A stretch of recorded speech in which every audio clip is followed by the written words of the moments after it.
Et bonsoir à tous, j'espère que vous allez bien, bienvenue sur cette nouvelle émission sur Angrivillon TV, entretien créateur, mi-ours mi-panda, alias, ou c'est plutôt l'inverse, René Drouin, me fait l'honneur d'inaugurer donc cette première émission, où nous allons discuter, interviewer, nous entretenir, donc avec un créateur de contenu.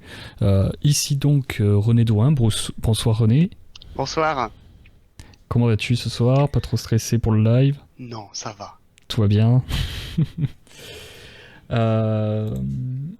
Donc René Drouin, tu es auteur de nouvelles et d'audio-fiction. Et il me semble que tu travailles aussi sur un roman. Voilà. On fait court et on développera au fur et à mesure de l'émission. Tu es auteur de nouvelles et d'audio-fiction. Est-ce que tu peux nous en dire plus de quoi il s'agit? Quel est le concept derrière ces audio-fictions? Alors, l'idée à la base de faire des fictions audio est venue de ma femme, puisque du coup, c'est elle qui me relie pour les fautes, et qui a trouvé que ça passerait bien à l'audio, alors que pourtant elle n'est pas du tout amatrice de fiction audio. Et donc l'idée est venue comme ça d'en faire une, puis comme j'ai vu qu'il y avait eu de bons retours sur la première il y a maintenant un an, je me suis dit bon bah allons-y Alonso, j'en fais d'autres, et des histoires à la base que je faisais juste à l'écrit avec un public très réduit, je me suis mis à les faire pour le format audio, et puis finalement ça m'a le concept, je vais venir juste après, mais du coup, avant, j'écrivais de façon assez irrégulière, mais le fait de proposer une fiction audio de façon récurrente m'a obligé aussi à avoir un rythme d'écriture, ce que je n'avais pas avant. Et le concept, en fait, pour moi, est assez simple. C'est qu'en fait, je suis une personne horripilante parce que j'ai souvent tendance à dire je te l'avais dit aux gens. Et le problème, c'est que les gens disent oui, mais non, c'était pas pareil. Et donc, oui, mais non, t'as pas dit ça. Et finalement, le fait d'informer ou d'alerter les gens sur ce qui va se passer, bah, c'est un peu le syndrome de Cassandre, on nous écoute pas. Et je me suis dit, je vais arrêter de jacter parce que je vois bien que de toute façon, ça sert à rien, et je vais en faire des histoires. Comme ça, le jour où quelque chose se passe, je vais tiens, tu l'as vu, je l'ai dit dans telle histoire, tu peux la réécouter maintenant. D'accord, donc en fait, tu écris dans le but d'informer. Voilà.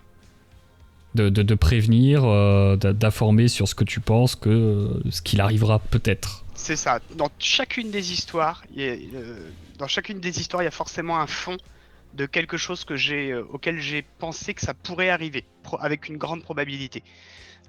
Après, il faut trouver lequel, parce que forcément, des fois, pour les besoins scénaristiques, je pars un peu dans mon délire. Hein. Dans le labyrinthe de Satan, je ne crois pas qu'il y aura des zombies, c'est pas de ça dont il s'agit. Par contre, la question du transhumanisme dedans, justement, est un. On en parlera sujet. Du transhumanisme, voilà. Parce que nous sommes pas forcément d'accord sur le sujet, donc ça va être intéressant. Ouais, justement.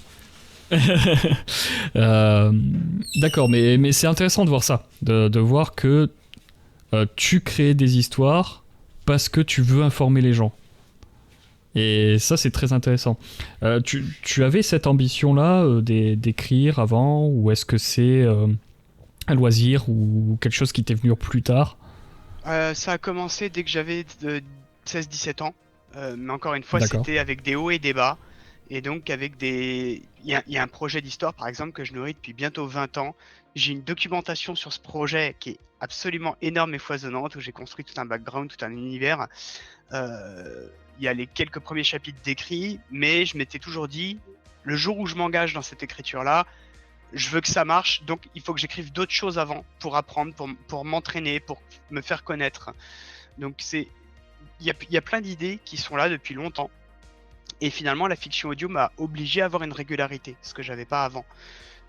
Donc ça, c'est vraiment la différence, c'est qu'avant, je pouvais rester 2 ans sans écrire, puis pendant 3 mois, ne faire que ça tous les soirs. D'accord. Donc, alors que là, maintenant, je sais qu'une fois par mois, il y a une semaine où quasiment tous les soirs, j'écris. Moi, ça fait 8 ans et je me relance. Tu vois, j'ai une période très très longue de pause. On verra ce que ça donne.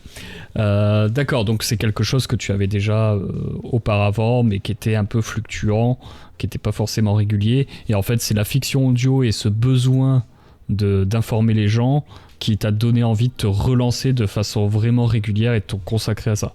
Et il y a une autre chose qui vient justement percuter ça en face, c'est que avec le temps, je suis devenu de plus en plus critique et insatisfait par rapport au programme que je peux voir, que ce soit des films, que ce soit des séries, qui ne me conviennent plus.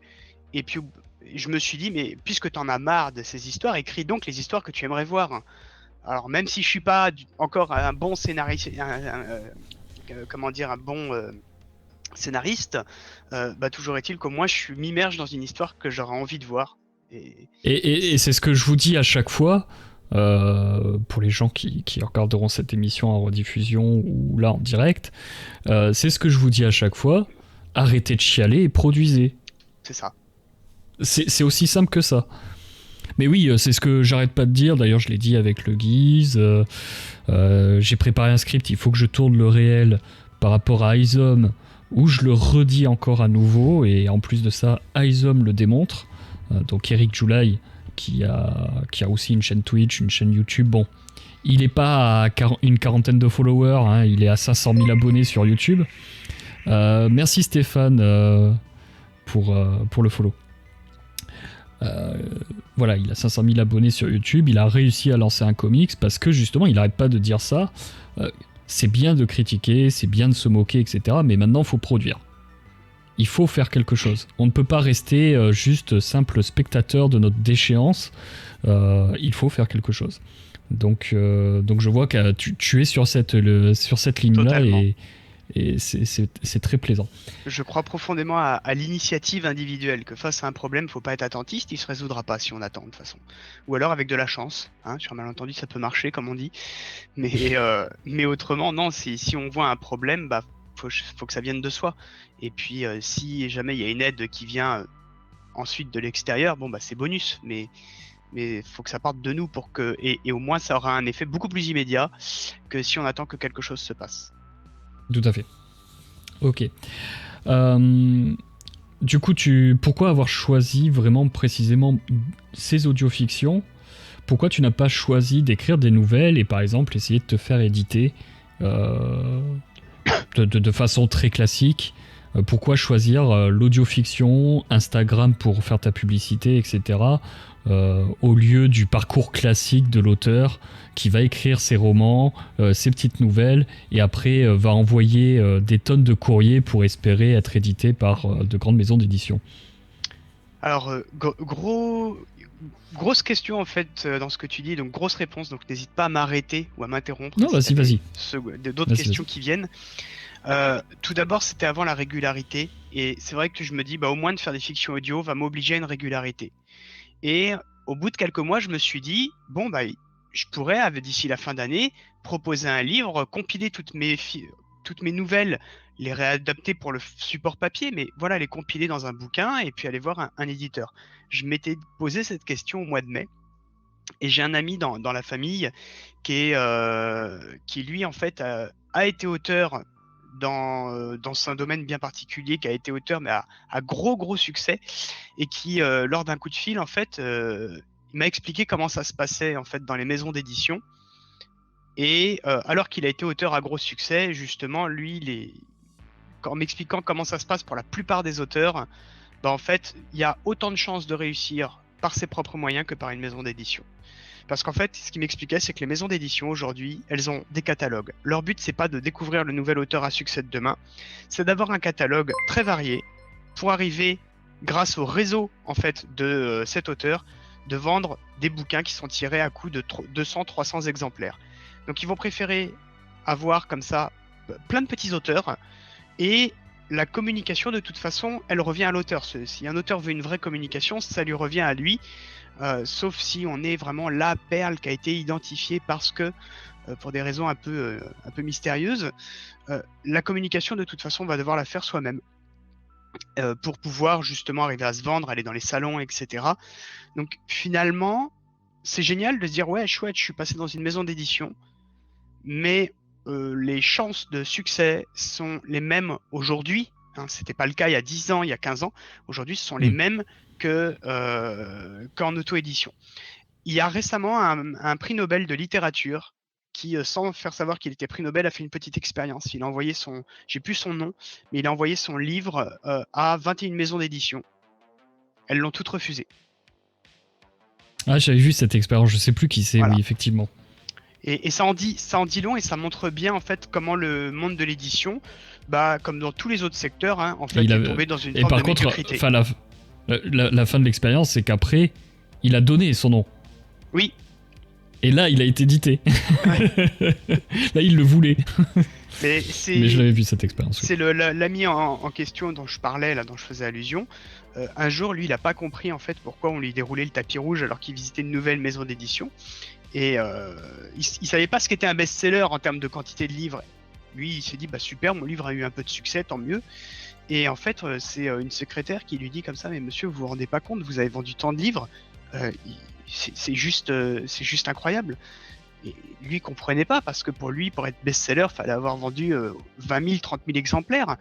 Mais aujourd'hui, en fait, dès que tu fais quelques milliers d'exemplaires, bah en fait, c'est tout bon. Et c'est devenu rare. Donc les standards ont vraiment baissé avec le temps, si bien que s'il pouvait être intéressant de vraiment se focaliser sur une maison d'édition il y a 10-15 ans, aujourd'hui c'est moins le cas. Sauf à se brosser les doigts en disant ouais, j'ai été publié. Exception faite de Bon, certaines missions moi d'édition j'avoue que niche. oui, voilà, c'est ce dont j'avais parlé. Par exemple, moi, bon, je vais tenter le coup là, avec mes romans courts ou mes petites nouvelles. Et après, j'ai un autre projet beaucoup plus gros, beaucoup plus dense. Voilà, ça va être un gros projet.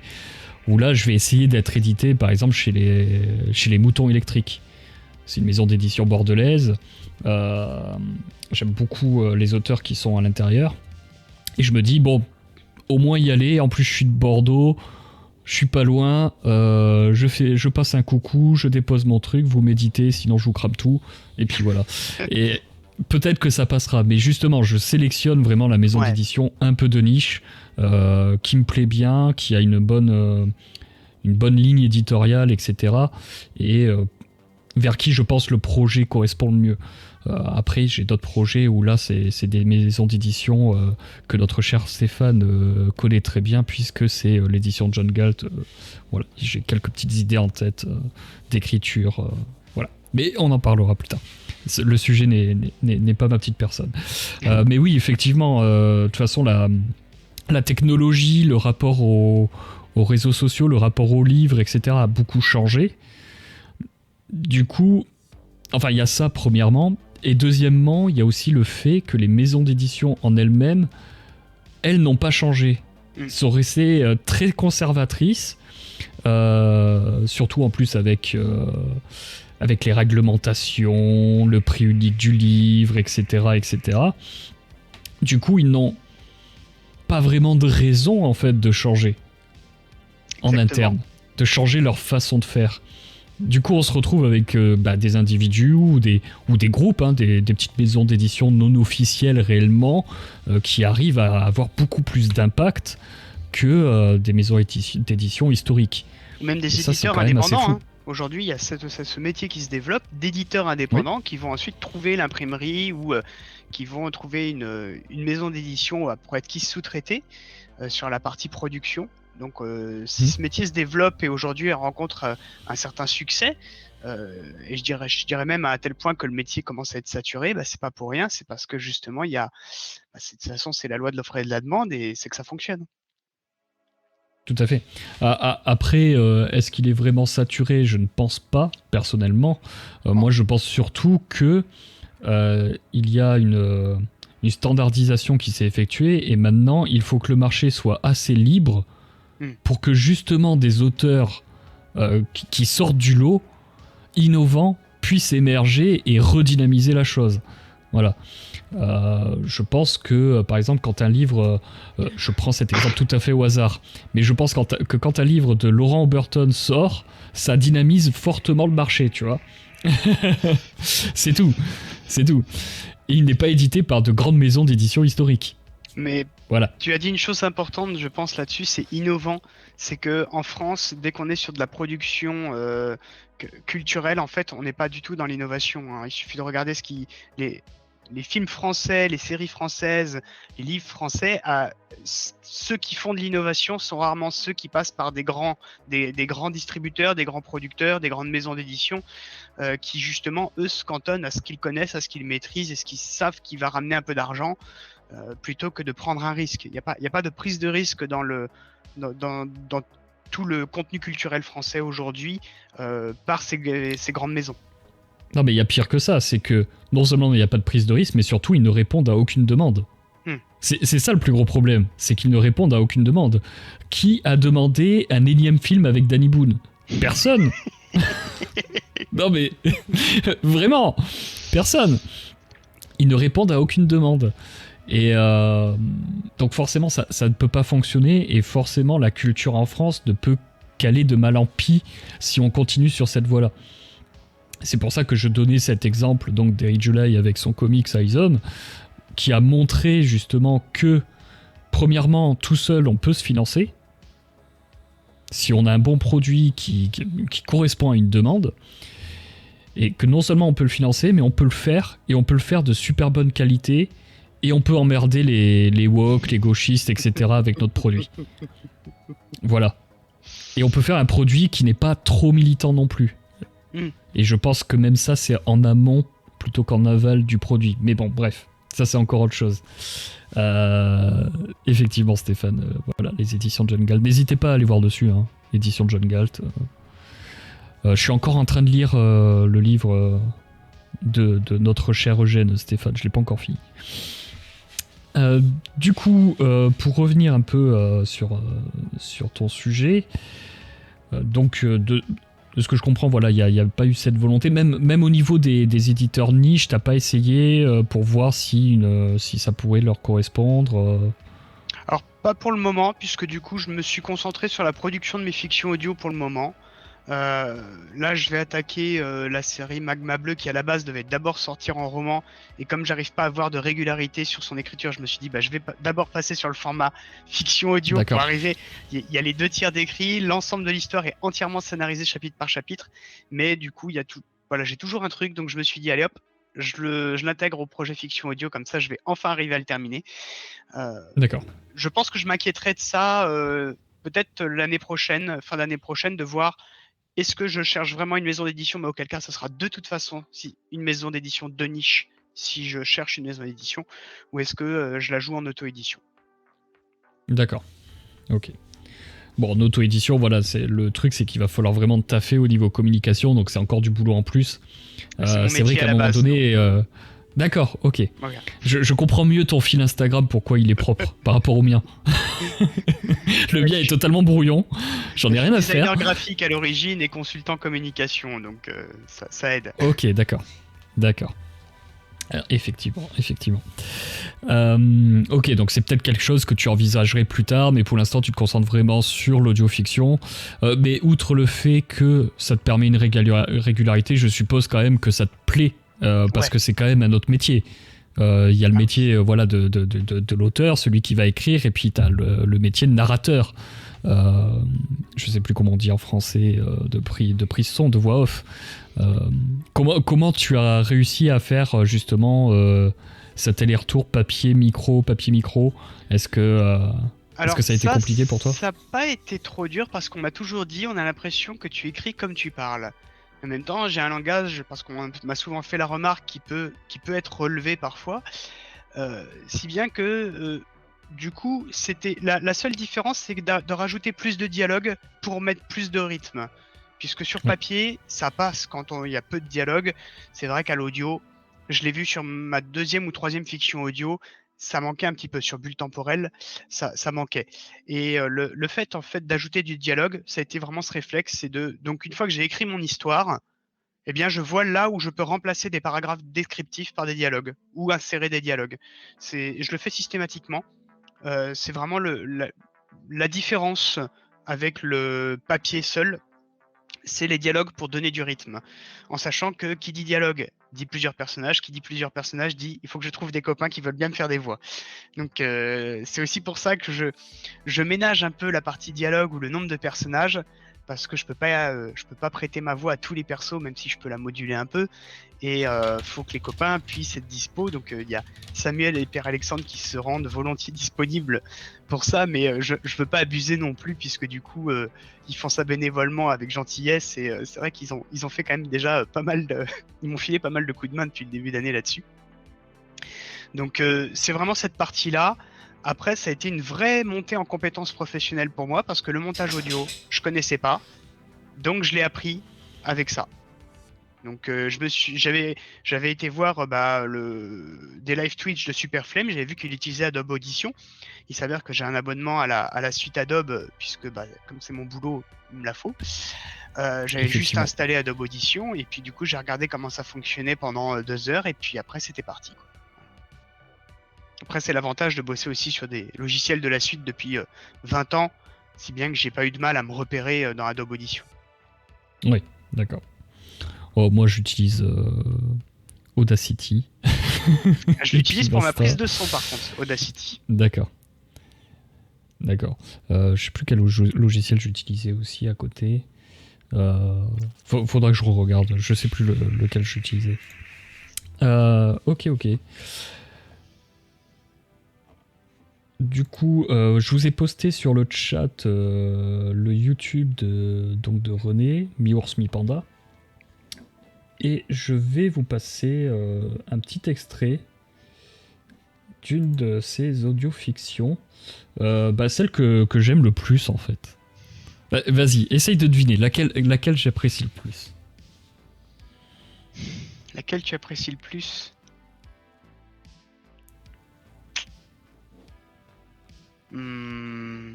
Parce que je trouve sincèrement que c'est très bien tourné. Alors je suppose que tu as mis des indices tout au long de ta narration pour capter un peu la fin, mais moi je les ai pas devinés tout de suite, les indices, et du coup j'ai été pas mal surpris de la fin et j'ai vraiment beaucoup apprécié. La dernière survivante ? Non. Bon, La vengeance du fils. Ah, j'hésitais avec la vengeance du fils. C'est ma préférée personnellement dans toutes celles que j'ai produites. Je l'aime beaucoup. Je l'aime beaucoup. Éclaté à l'écrire, celle-là. Ouais, mais ça se sent. Quand on l'écoute, ça se sent que tu t'es vraiment bien amusé sur celle-là. Du coup, je vais vous passer juste le début de l'histoire pour pas trop spoiler. Alors, tac. Il y a un paquet d'indices tout du long en plus. Les forêts sont si grandes et si vieilles que les habitants des villes voisines, ou même les services municipaux, n'osent pas s'y aventurer trop profondément. Elles deviennent alors le refuge idéal pour qui cherche un endroit où se cacher. À quelques centaines de kilomètres de la ville chinoise de Wuhan, Mao Deiyunqi est le nom donné à l'un de ces refuges de fortune par ses occupants. Il n'y a pas une chimère génétique de Chine qui soit en cavale et qui n'ait pas entendu parler de cet endroit. Certaines y voient l'espoir d'une vie nouvelle, bien que fugitive. D'autres croient à un simple fantasme et préfèrent se terrer sous les villes, vivant alors de tout ce dont les gens des centres urbains ne veulent plus. Quelques chats, tout ce qu'il y a de plus ordinaire, s'étaient pris d'affection pour certaines chimères au cours de leur cavale et avaient donc également rejoint cette étrange communauté. Yunqi, comme ses résidents l'appellent de façon courante, est si bien caché qu'aucune autorité n'a eu vent de son existence. Cet endroit abrite pourtant une population de quelques milliers d'âmes qui ont appris à vivre avec leur environnement. Contrairement à ce qu'on pourrait croire, la plupart des occupants de Yunqi sont nés ici. Ils sont les descendants des premières chimères en fuite. Alors, faut savoir que cette histoire, elle est issue d'un rêve que j'ai fait. Il y a plusieurs de mes histoires qui sont des rêves que j'ai retravaillés et transposés. Et à l'origine, avant d'être... je vais pas spoiler, donc je vais rien dire, mais j'ai changé plusieurs éléments par rapport au rêve pour que ça soit... Pour pas faire du réchauffé, pour que ça soit en même temps un peu plus what the fuck sur la fin. Mais le concept de base et ce qui arrive aux protagonistes dans l'histoire, tout ça, ça vient d'un rêve. Donc il y en a plusieurs, comme le labyrinthe de Satan. Le labyrinthe de Satan, c'est un rêve qui est, en fait, je me suis réveillé en pleine nuit après l'avoir fait, et j'ai commencé à gratter sur papier toutes les idées. Il devait être 3h du matin. Il y en a deux ou trois autres comme ça qui sont des rêves que j'ai transposés ou des bouts de rêves que j'ai utilisés dans certains passages de l'histoire. Alors moi, il y en a un que vous allez voir sur mon Patreon, hein, qui va être diffusé. Est-ce que tu l'as lu ou pas du coup? Ce que je t'ai envoyé. Je l'ai juste commencé. Tu as commencé. J'ai juste commencé. Bon bah ça fait partie justement. L'idée même en fait, c'est un peu c'est pas du rêve, moi, c'est du cauchemar plus. Donc ça fait partie de ça. Et après non, je fais pas par rapport à mes rêves parce que sinon j'écris du roman érotique dans des lycées un peu chelous où je finis par me faire tuer. Donc vaut mieux pas.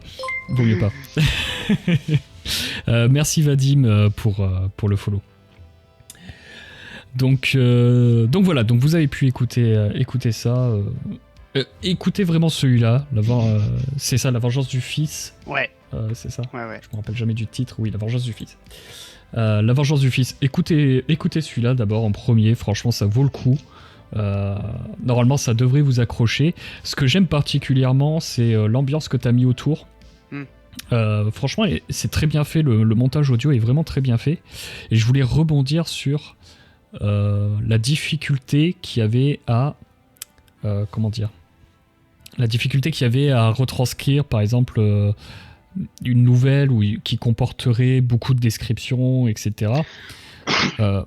Je pense que ça doit surtout venir en fait de l'ambiance que tu vas créer autour de ça. J'ai écouté du coup forcément. J'ai écouté des livres audio alors de mon auteur préféré Tolkien, La Communauté de l'Anneau, et c'est vrai que là où Tolkien, c'est beaucoup de descriptions, très très longues, très très lourdes pour certains,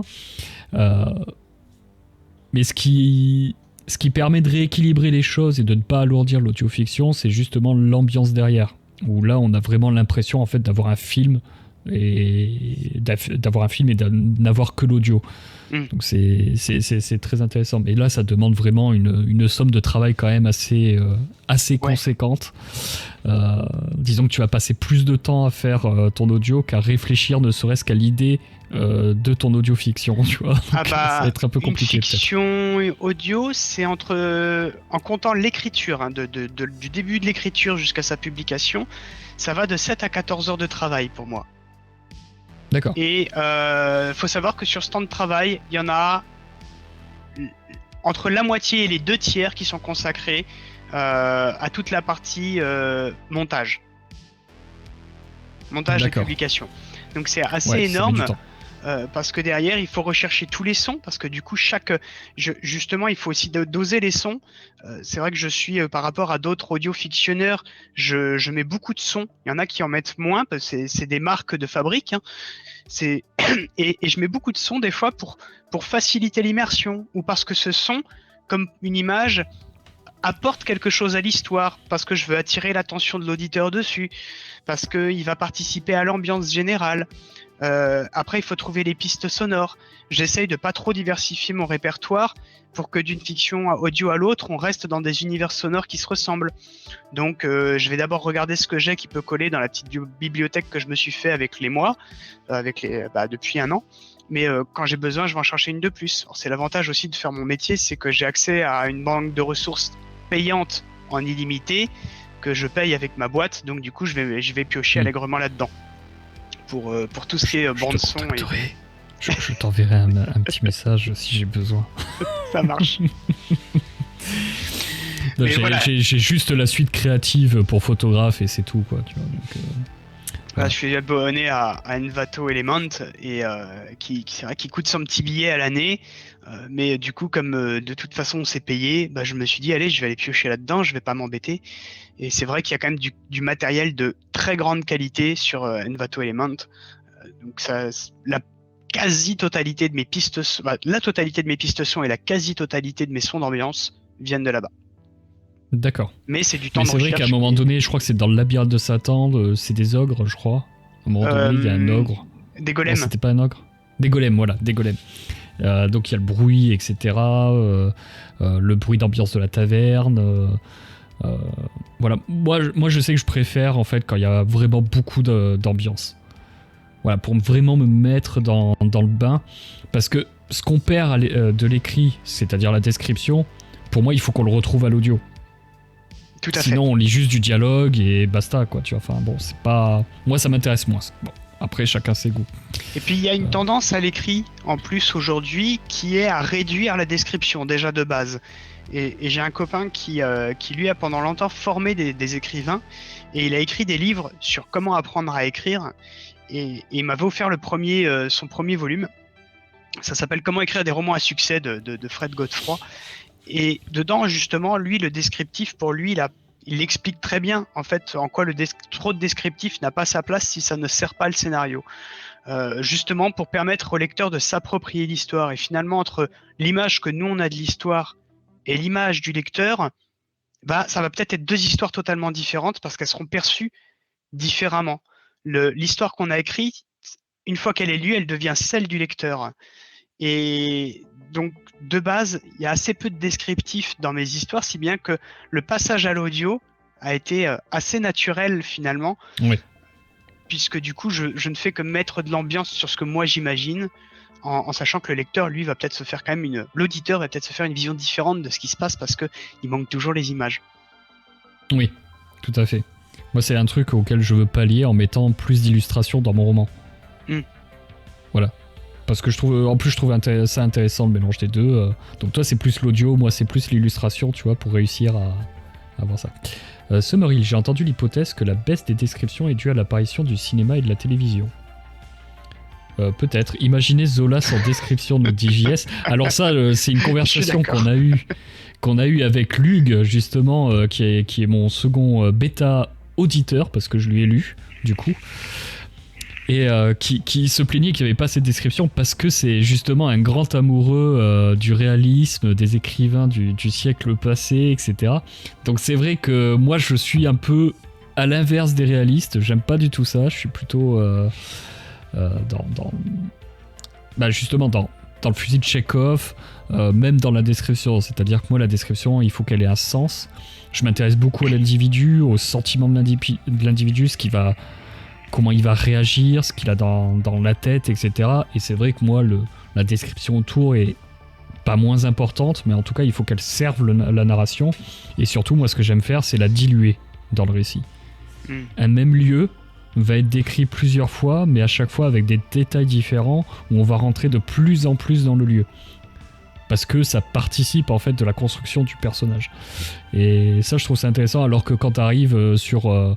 peut-être du Zola ou autre, voilà, t'arrives dans la maison, il va tout te décrire de A à Z, du sol au plafond, etc. Et bon, c'est bon, tu sais tout en fait déjà. Je trouve ça moins intéressant personnellement. Puis en plus, c'est un peu ennuyant, quoi. Et ça me rappelle, moi, les Jules Verne dans 20 milieux sous les mers, dans la version que j'ai, parce que par rapport à sa taille et à la taille de caractère, il y a 13 pages, ça fait 13 pages de description sur un moteur vapeur. 13 pages de détails de son fonctionnement. Tu as lu les 13 pages, tu peux le monter tout seul, le moteur vapeur, c'est bon. Et ça, il y en a qui aiment, et tant mieux. Moi, personnellement, après, Jules Verne, ça passe. Jules Verne, moi, personnellement, ça passe. J'ai toute la collection à côté, ça passe, Jules Verne. J'aime bien. Après, ça, c'est encore autre chose. Ça, c'est le côté fantastique, imaginaire, voyage, etc. Ouais. Bon, bref, ça, c'est encore un autre sujet. Mais justement, on va y venir au sujet principal. Enfin, il me semble que c'est vraiment l'aspect principal de tes audiofictions qui est, il me semble, dis-moi si je me trompe, mais le transhumanisme. C'est un sujet récurrent. C'est un thème récurrent. Parmi les autres thèmes, c'est tous les termes, moi, qui m'inquiètent un peu, tous les thèmes qui m'inquiètent un peu dans les dérives qui, pour moi, vont en découler s'ils continuent sur le chemin qu'ils prennent. Et c'est effectivement, le transhumanisme en fait partie. On l'a donc dans le labyrinthe de Satan, on l'a dans d'autres histoires. C'est vrai que c'est quelque chose de récurrent, mais tout ce qui est finalement... de façon générale, de ce qu'on appelle le progrès, pas que le transhumanisme. Voilà, dans la dernière course du Taxi 101, un sujet sous-jacent, c'est aussi l'euthanasie, où j'explique que ce qui risque de se passer si demain on légalise, alors qu'en fait, même, je donne des exemples que je fais passer pour des faits à venir pour pour l'histoire, mais qui sont déjà une réalité dans plusieurs pays où c'est le cas. Voilà. Donc le transhumanisme, effectivement, fait partie de ces thèmes récurrents. Ça va être le cas. J'aurais dû mettre le VS de Street Fighter entre, parce que moi l'euthanasie aucun problème, transhumanisme je suis à 100% pour, donc là c'est parti là c'est parti. Au départ c'est bon, je te cirais un peu les pompes, là c'est fini. Là c'est fini, mais vous voyez, on peut aimer la production de quelqu'un sans forcément valider absolument tous ses propos. Voilà, c'est pas forcément corrélé. Parce que de ce que je comprends aussi, est-ce que toi c'est une question pour moi qui est importante pour comprendre le travail d'un auteur, c'est comprendre sa position soit politique, soit religieuse. Est-ce que toi tu es croyant ?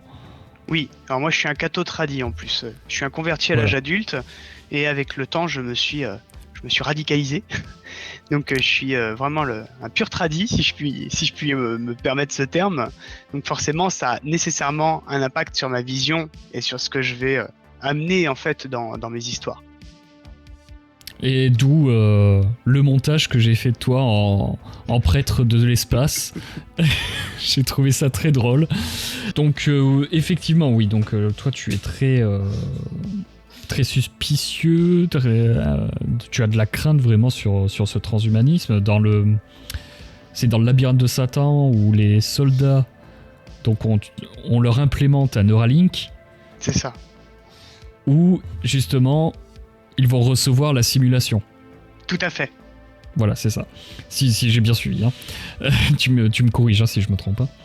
Donc ils reçoivent la simulation, ils sont interconnectés les uns aux autres, donc en fait ils vivent la même simulation. Exactement. Voilà, ils vivent la même simulation, etc. Et donc il se passe plein de trucs à l'intérieur de celle-ci. Qu'est-ce qui vraiment te fait peur dans le transhumanisme ? Véritablement, en fait. Ça dépend de ce dont on parle. C'est-à-dire que si c'est pour remplacer le bras de quelqu'un qu'il a perdu dans un accident, je trouve ça génial. Si c'est pour permettre à une personne de retrouver la vue alors qu'il était devenu aveugle, c'est super. Ce genre de progrès qui a vraiment pour but d'aider des gens que la vie a rendu sur un aspect, c'est pas péjoratif quand je dis ça, déficient physiquement par rapport à la norme, si on peut dire qu'il y a une norme, ça je trouve ça super. Maintenant, ce sont les dérives, par exemple, et c'est un sujet que je vais explorer dans Magma Bleu, hein, donc la prochaine série audio, que j'explore un petit peu avec le labyrinthe de Satan, c'est-à-dire que s'il y a une puce dans le cerveau, déjà on vient toucher directement au corps pour s'améliorer. On n'est plus dans une dynamique là de pallier un manque, mais de chercher à s'améliorer. Sauf que moi, en tant que croyant, je le vois comme le fait qu'on essaye d'être son propre Dieu. Ce qui, pour moi, en tant que croyant, forcément, est difficilement entendable. Après, c'est la liberté de chacun. J'empêche pas les gens de faire. Après tout, ils ont leur liberté d'y aller. C'était la question qui allait venir. Parce que pour moi, c'est important, en fait. La liberté individuelle est plus importante que évidemment. Le libre arbitre. Et même en tant que croyant, voilà, on est libre, justement. Hein. Je sais qu'il y a beaucoup de catholiques qui vont avoir ce côté un petit peu fin du monde, là, comme le personnage dans Tintin qui est avec sa pancarte. Oui. Voilà. Non, pas du tout, justement. Dieu nous a fait libres. Donc après, on a nos choix. Il y a des gens qui vont venir apporter d'autres avis et autres, on en dispose et puis chacun est libre. Ça, c'est un élément fondamental de la dignité humaine. C'est ce qui nous différencie aussi des animaux.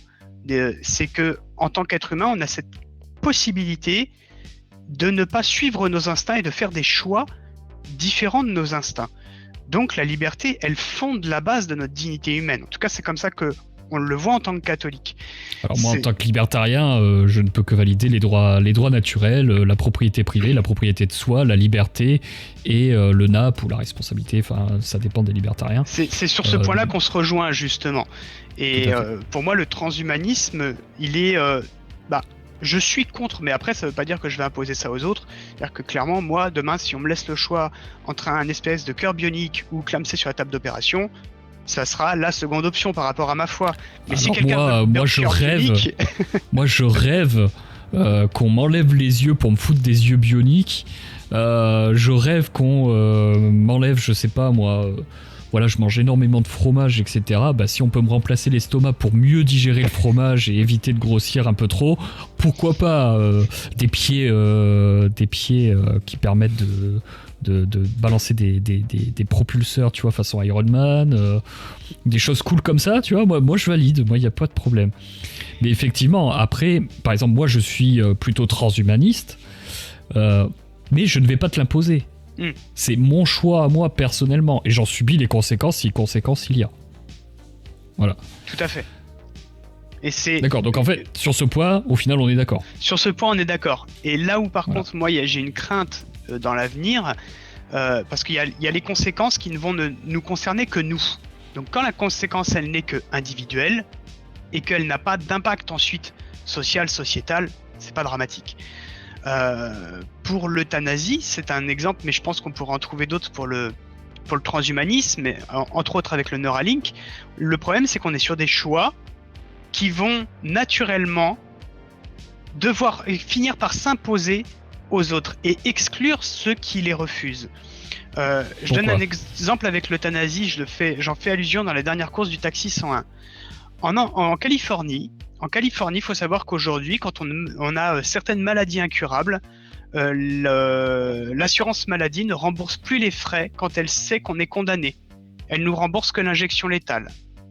Donc une personne doit choisir entre finir sa vie sans traitement palliatif ou en finir au plus vite avec l'injection létale.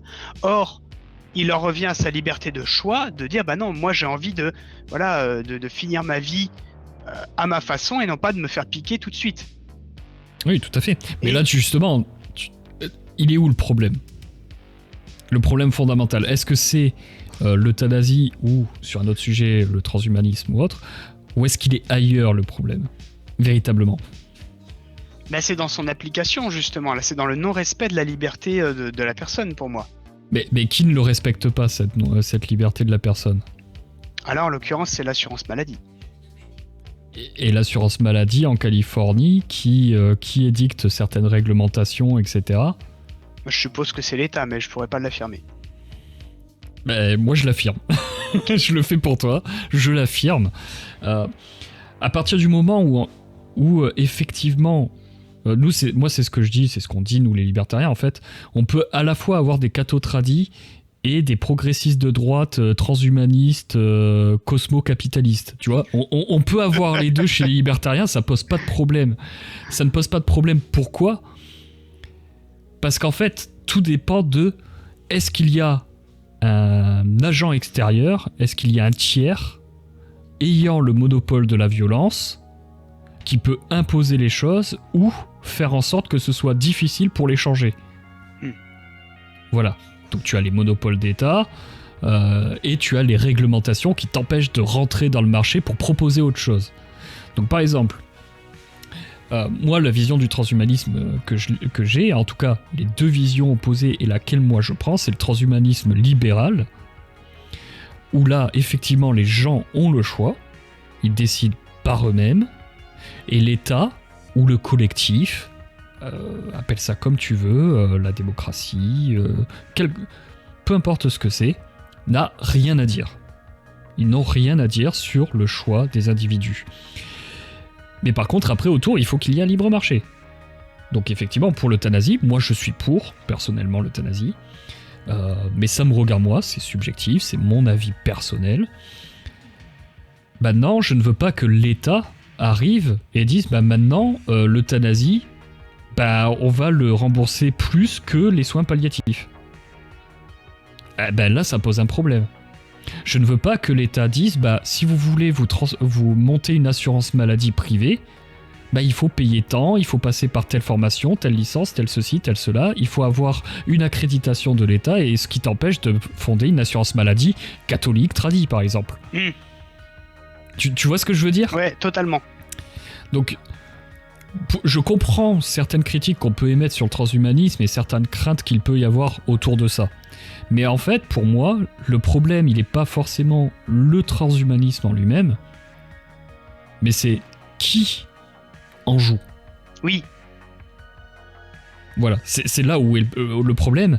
Et pour moi, un transhumanisme collectiviste, communiste ou autre, ce qui pourrait très bien arriver. D'ailleurs, il y a des groupes transhumanistes, des associations transhumanistes de gauche, socialistes, voire communistes. Ça existe réellement. Et là, je trouve ça extrêmement dangereux. Ça me fait flipper. Et d'ailleurs, ça sera le sujet d'un de mes romans. Voilà, que je travaille, etc. Ça va être le sujet. Justement, avec cette vision. Alors toi, c'est plutôt une vision ta cathotratie contre le transhumanisme. Moi, c'est la vision d'un transhumanisme libéral contre un transhumanisme collectiviste. Voilà. Et parce que justement, pour moi, le problème, c'est vraiment ça. C'est la mainmise du collectif au travers de l'État, au travers de la démocratie, au travers de la réglementation et des lois du droit positif, qui est le problème. Et c'est là où il faut faire extrêmement attention. Et c'est le je sais pas ce que tu en penses. Vas-y. Je suis totalement d'accord avec toi. Alors après, je vais voir forcément les choses, moi, de mon prisme de cathotradi, où ce que je vois, c'est qu'aujourd'hui, on a un risque très grand, justement, à cause de cette intervention de l'État, à ce que ces dérives surviennent, et qui va être beaucoup plus dur ensuite de modifier cette action de l'État.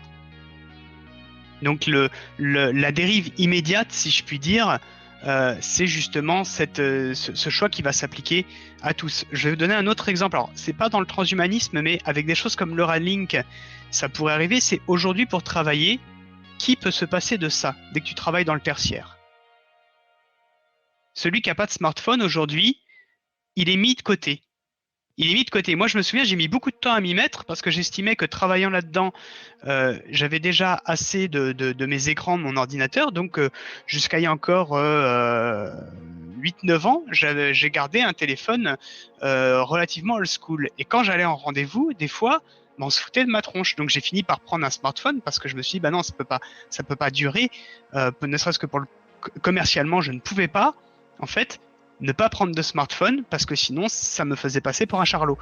Donc il y a des choses qui vont aussi s'appliquer socialement et je pense au Neuralink ou à tous ces produits assimilés. Donc c'est une technologie que j'ai inventée pour Magma Bleu et quelques années d'ailleurs après elle a commencé à se développer, à avoir des brevets qui sortent autour de cette techno. Donc c'est là où ça m'a fait accélérer sur cette histoire, où justement je parle en fait du successeur du smartphone et de l'ordinateur individuel.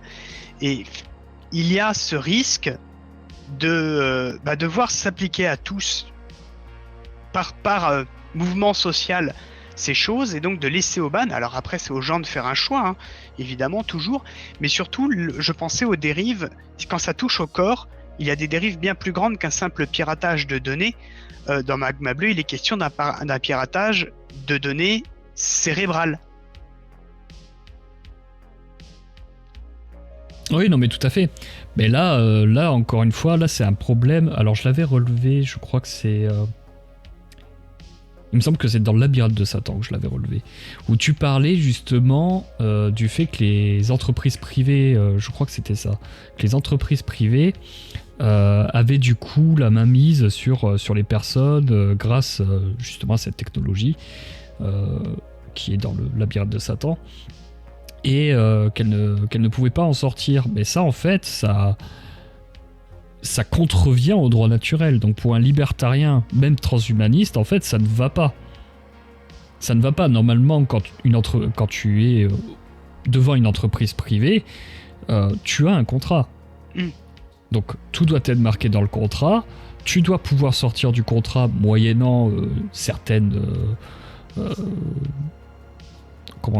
certaines étapes, hein, conditions, voilà, certaines conditions pour en sortir. Si ce n'est pas le cas, c'est une agression, donc légitime défense.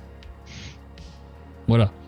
Donc ça, c'est très important en fait de voir l'ensemble du tableau, moi je pense, de regarder en fait toutes les interactions qu'il y a ou qu'il manque, justement pour respecter les individus et leur choix et leur liberté.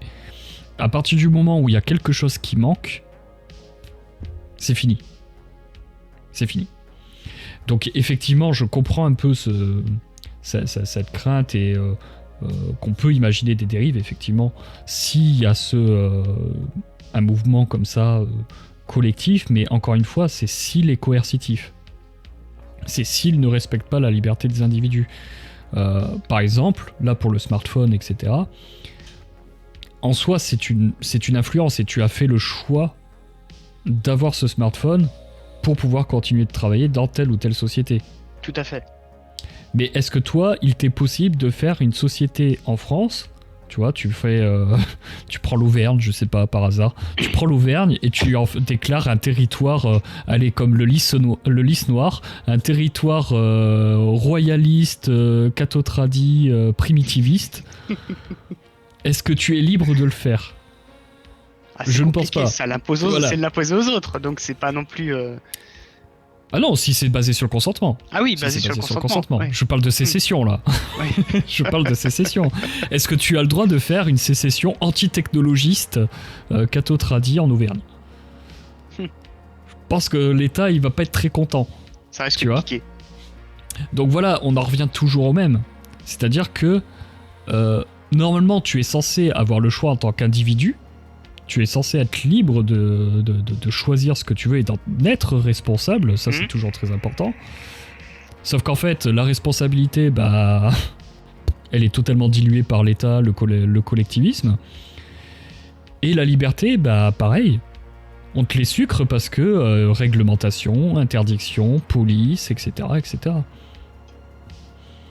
J'ai un ami prêtre qui disait il y a 10 ans, qui me disait comme ça, de toute façon, la France est le dernier pays communiste d'Europe.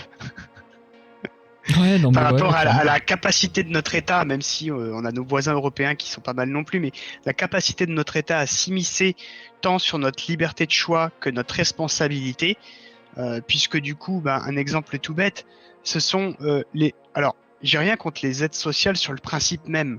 L'idée de base est louable. Mais en proposant une aide à chaque problème, quasiment, on déresponsabilise aussi les gens, en partie, à faire certains choix. Bien sûr que l'aide, dans certains cas, et j'en ai profité à des moments difficiles de ma vie, mais elle vient déresponsabiliser parce qu'on se dit « Ah bah oui, mais de toute façon, j'ai ce filet de sécurité, donc je peux. » Oui, puis elle aurait très bien pu être privatisée. Toi qui es catho-tradi, tu dois le savoir. Les premières aides sociales, etc., c'était l'Église. Totalement. Il n'y avait pas besoin d'État pour ça. Non. Et au contraire, depuis que l'État s'en occupe, c'est bizarre, ça va de mal en pis. Et c'est intéressant de voir que beaucoup de choses que l'État s'est appropriées, c'était des prérogatives de l'Église avant la Révolution française. Donc on avait énormément de choses, que ça soit la maladie, l'éducation, la vieillesse, qui étaient naturellement prises en charge par l'Église, justement, avant que l'État ne se l'approprie et chasse même pendant un temps à tous ceux qui n'ont pas voulu prêter serment sur la constitution civile du clergé, donc soit ils dégageaient, soit ils se faisaient couper la tête, c'était quand même ça. Et on voit bien que justement ça a été après une manne financière, il n'était plus question d'être dans une aide nécessaire aux gens, alors c'est aide qui pouvait clairement être très sommaire par rapport aux moyens qu'avaient les différentes entités à l'époque, mais aujourd'hui vraiment dans une démarche d'amasser de l'argent sur le dos des malades, sur le dos des gamins, sur le dos des anciens. C'est surtout que là, l'argent de l'État qui est dépensé pour rembourser 36 000 conneries, comme j'avais déjà dit sur mon Telegram, pour rembourser le changement de sexe des tatas, par exemple, c'est tes impôts. Ce sont mes taxes. Oui. Ce n'est plus de la solidarité, là. On est d'accord. C'est du vol. Il fait son choix très bien, mais il l'assume tout seul. L'État n'a pas à payer pour ça. Tout à fait. Voilà. Enfin, c'est pas l'État qui a à payer pour ça, oui. C'est nous n'avons pas à payer pour ça. L'État, il ne paye rien, hein. Oui. L'État ne paye rien. C'est nos poches qui payent. Je suis d'accord. Ouais, ça, il faut toujours le rappeler, hein. C'est très important. C'est très très important. Et surtout, là tu parlais de quelque chose, alors on dérive, hein, mais c'est fait exprès, hein, c'est un blabla, voilà, on discute ensemble et tout. Puis ça vous permet de découvrir René. Il y a quelque chose aussi d'important que tu as dit, c'est... Voilà, ils avaient des moyens quand même assez faibles à l'époque. Oui, mais c'était à l'époque. Oui. À l'époque, c'était faible. Est-ce que c'est grâce à l'État ou malgré l'État qu'on arrive à faire ce qu'on arrive à faire aujourd'hui pour les entités privées? C'est la question à se poser. Alors nous, les libertariens, on a une réponse toute trouvée et qui est rationnelle, logique, cohérente. C'est que c'est à cause de l'État qu'on n'arrive pas justement à aller plus loin, plus rapidement, etc. Bon, je sais que peut-être sur certains sujets, ça peut ne pas forcément t'attirer qu'on aille plus loin et plus vite, mais... Mais ne serait-ce que sur le financement et les impôts, je vois au niveau des entreprises, on est quand même, et d'ailleurs le Guise avait fait un réel là-dessus sur le taux d'imposition en France, enfin dans les différents pays, et en parlant de est-ce que la France est un pays libéral, on a un taux d'imposition qui est énorme, et moi qui travaille à mon compte, clairement, c'est une dinguerie, quoi. C'est difficile d'investir et d'arriver à mettre de côté quand derrière l'État vient prendre la TVA, on la collecte pour l'État, donc on se fait collecteur d'impôts sans être rémunéré pour. On nous pique, moi en tant qu'indépendant, on me pique 23% de charge. Après, moi je vais devoir donc parce que Macron les a augmentés en plus. Oui, ouais. Il a enlevé un palier, il a enlevé le palier bas parce que moi j'avais commencé mon auto-entreprise 3 mois avant le Covid. Autant dire que du coup c'était fichu. Mais bref, c'est un autre sujet. Mais oui, en plus Macron a supprimé une niche, c'est-à-dire la première partie, je crois qu'elle était à 6%, ouais. 8%. 6%, je crois. C'était 6%, c'est passé à 8%. Il a gardé la tranche 8%, puis 12% et ensuite le plus élevé. Et ensuite il a enlevé le 8% pour être à 12%, je crois. C'est quelque chose comme ça. Bref, voilà, c'était une petite parenthèse pour les gens qui pensent qu'il est libéral, qu'il veut aider les entrepreneurs, etc. Non. etc. Non, il veut massacrer tout le monde comme n'importe qui. C'est...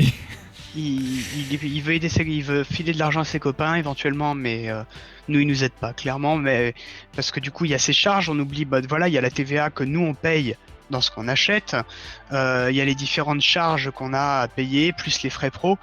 Moi, entre ce que je gagne, ce que j'encaisse hors taxe de mes clients et ce qui me reste à la fin, je travaille pour l'État en fait. Voilà, ah oui, clairement, je donne la majorité de ce que je gagne à l'État aujourd'hui. Tous, tous les productifs, nous travaillons tous pour l'État. D'abord, en premier. Voilà, nous travaillons tous pour...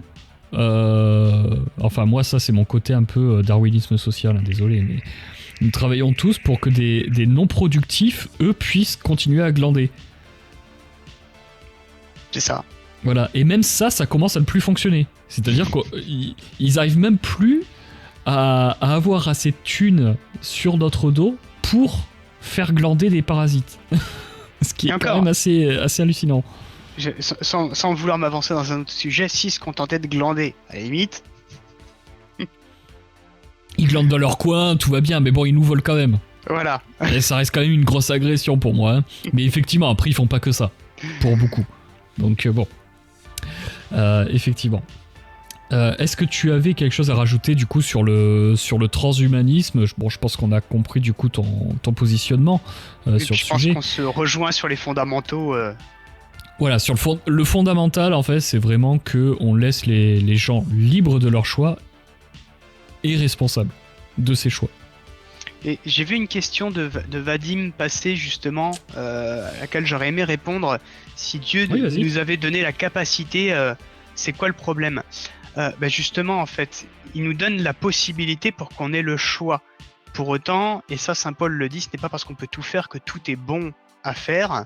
C'est justement en fait cette liberté souvent elle surprend les gens, surtout les non-croyants. Pourquoi Dieu nous aurait laissé le choix ? En fait c'est pour un principe tout simple, c'est que on ne peut aimer et entrer sincèrement en relation avec l'autre si ce n'est pas un choix. Et entre autres entrer en relation et aimer Dieu. Et donc cette liberté de choix, cette liberté tout court est un élément fondamental. Parce qu'on a le choix de dire oui ou non à Dieu. Et ça se ressent aussi dans nos actes, dans tout ce qu'on peut faire. Donc matériellement, en fait, il y a tellement de possibilités, oui, parce qu'il y a tellement de choix à faire qui vont lui plaire, à lui, oui ou non. Et vous voyez, juste avec cette simple explication de René, que moi je comprends, parce que j'ai cru, fut un temps. Voilà, donc je connais un peu la chose. Et rien qu'avec cette explication, vous comprenez pourquoi l'école de Salamanque. Vous comprenez pourquoi il y a des libertariens catholiques. Et vraiment, sincèrement, catholiques. Voire même tradis. Là, vous pouvez le comprendre. Là, vous comprenez que, en fait, ce n'est pas antinomique. Voilà. Après, on peut avoir un problème avec une certaine époque sur l'Église qui a pu être un poil coercitive, etc. Enfin, voilà. Mais ça, c'est des histoires d'hommes plus que de foi. En tout cas, moi, c'est ce que je pense. Hein. C'est une histoire d'hommes, comme d'habitude. C'est une histoire d'influence, d'intérêt. Et c'est tout. On peut le voir avec, justement, la fin de l'anarchie féodale, qui a été entraînée à la fois par des seigneurs avec de plus en plus de territoire et qui ont usé de la coercition et du monopole de la violence pour, justement, agrandir encore plus leur territoire, plus l'Église qui voyait ça d'un mauvais œil et qui a demandé au roi de mettre fin justement à ces petites seigneuries et à toutes ces villes franches. Parce que ça leur coupait un peu les financements, on va dire. Voilà. Mais ça, c'est purement politique, c'est purement humain. C'est une histoire d'homme et pas une histoire de religion, une histoire de foi. Voilà, parce que rendez à César ce qui est à César. Tout à fait. Voilà. Mais c'est très intéressant ton explication du coup. Parce que tu as vraiment utilisé les termes qui peuvent faire comprendre, en tout cas à mes spectateurs, parce que c'est un peu mon sujet, à mes spectateurs, pourquoi, je le redis, pourquoi le libertarianisme n'est pas un problème pour les gens qui ont la foi et qui ont bien compris dans quelle narration on se situe, sur quel plan on se situe, et que vous êtes tout à fait libre d'avoir la foi qui vous correspond, tant que vous n'agressez pas les autres et tant que nous, on ne vous agresse pas. C'est ce que je dis moi justement, alors sans me revendiquer du tout un libertarien, mais c'est ce que je dis à des amis catho-tradis, je fais avec les libertariens, on est des alliés de circonstance, donc justement si à la limite il y en a qu'on aimerait avoir en face de nous, qu'on devrait aimer avoir en face de nous, c'est eux, parce que on n'est pas d'accord, mais au moins ils nous foutront la paix et on leur foutra la paix. Voilà. C'est tout à fait ça. C'est donc au contraire, c'est que là chacun bénéficie pleinement de sa liberté, et tout simplement en fait. Comme quoi justement on peut être en paix et en ayant des avis radicalement opposés, puisque dès qu'on respecte la liberté fondamentale de l'autre, il n'y a plus de problème. Il n'y a que des solutions. Voilà. Et justement, quand on est libre de créer, pour revenir à la création un peu, quand on est libre de créer, on est libre de trouver une infinité de solutions à tous les problèmes que nous pouvons avoir. Très bien. Est-ce que vous avez des questions dans le chat? Surtout, n'hésitez pas. Je pense que les gens sont à l'écoute. J'espère que vous appréciez l'émission. Alors c'est une première, comme je le disais en intro, c'est la première fois que je fais une émission comme ça, où j'interviewe vraiment quelqu'un que je connais pas particulièrement bien. On s'est juste un peu parlé sur Instagram et je suis ton travail. Mais c'est tout. Donc première fois que je fais vraiment un véritable entretien, première fois sur cette chaîne qu'il y a cette émission, et ce sera la première fois aussi sur YouTube. Donc vous me dites s'il y a des choses sur lesquelles vous voulez qu'on revienne, s'il y a des questions que vous aimeriez que je pose, etc. Surtout n'hésitez pas, l'émission elle n'est pas qu'entre nous deux, elle est aussi avec vous dans le chat. JS qui nous dit c'est beau ce que vous dites. Lydiac, c'est sûr qu'il n'y a pas de solution à la baisse de niveau dans le monopole d'État de l'éducation nationale socialiste. Oui, mais ça c'est encore un autre problème, effectivement. Je suppose que toi, en tant que catho-tradi, l'éducation nationale républicaine, c'est pas trop ta tasse de thé. Voilà. Je pense que ça, c'est assez clair. Donc n'hésitez pas, allez-y. Et en même temps, pendant le live, n'hésitez pas à le suivre, donc Miurs Mi Panda. De toute façon, c'est la même chose sur Instagram, c'est Miurs Mi Panda. Ouais. Mais je pense qu'on peut te retrouver aussi en tapant ton nom et ton prénom, René. Même sur René Google, vous allez trouver mon site et il y a tous les liens et tout. Voilà, parce que tu tiens un blog aussi, ça j'en ai pas parlé, ouais. Tu tiens aussi un blog. Alors moi, ce qui m'a beaucoup plu aussi au premier abord, ce sont tous tes petits conseils d'écriture, etc. que tu donnes. Et que moi-même en fait ça m'aide un peu, tu vois. Voilà. pas totalement parce que je suis un peu con, mais ça m'aide quand même. Voilà. Donc, est-ce que c'est vraiment dans une logique de partage d'informations ou est-ce que c'est pour dynamiser ton Instagram entre deux épisodes ? C'était les deux. C'est vrai que j'en ai pas fait depuis un moment parce que j'y ai tout simplement pas pensé. Mais il y en aura d'autres qui arriveront.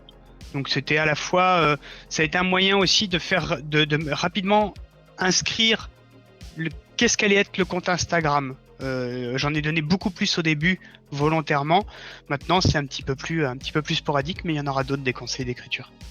D'accord. Mais n'hésitez pas à le suivre sur Instagram. Ça marche bien maintenant Instagram, donc allez-y. Ouais. Ça marche pas trop. J'ai supprimé mon compte Facebook justement parce que je n'y voyais, il y avait plus d'impact quoi. C'était le néant. D'accord.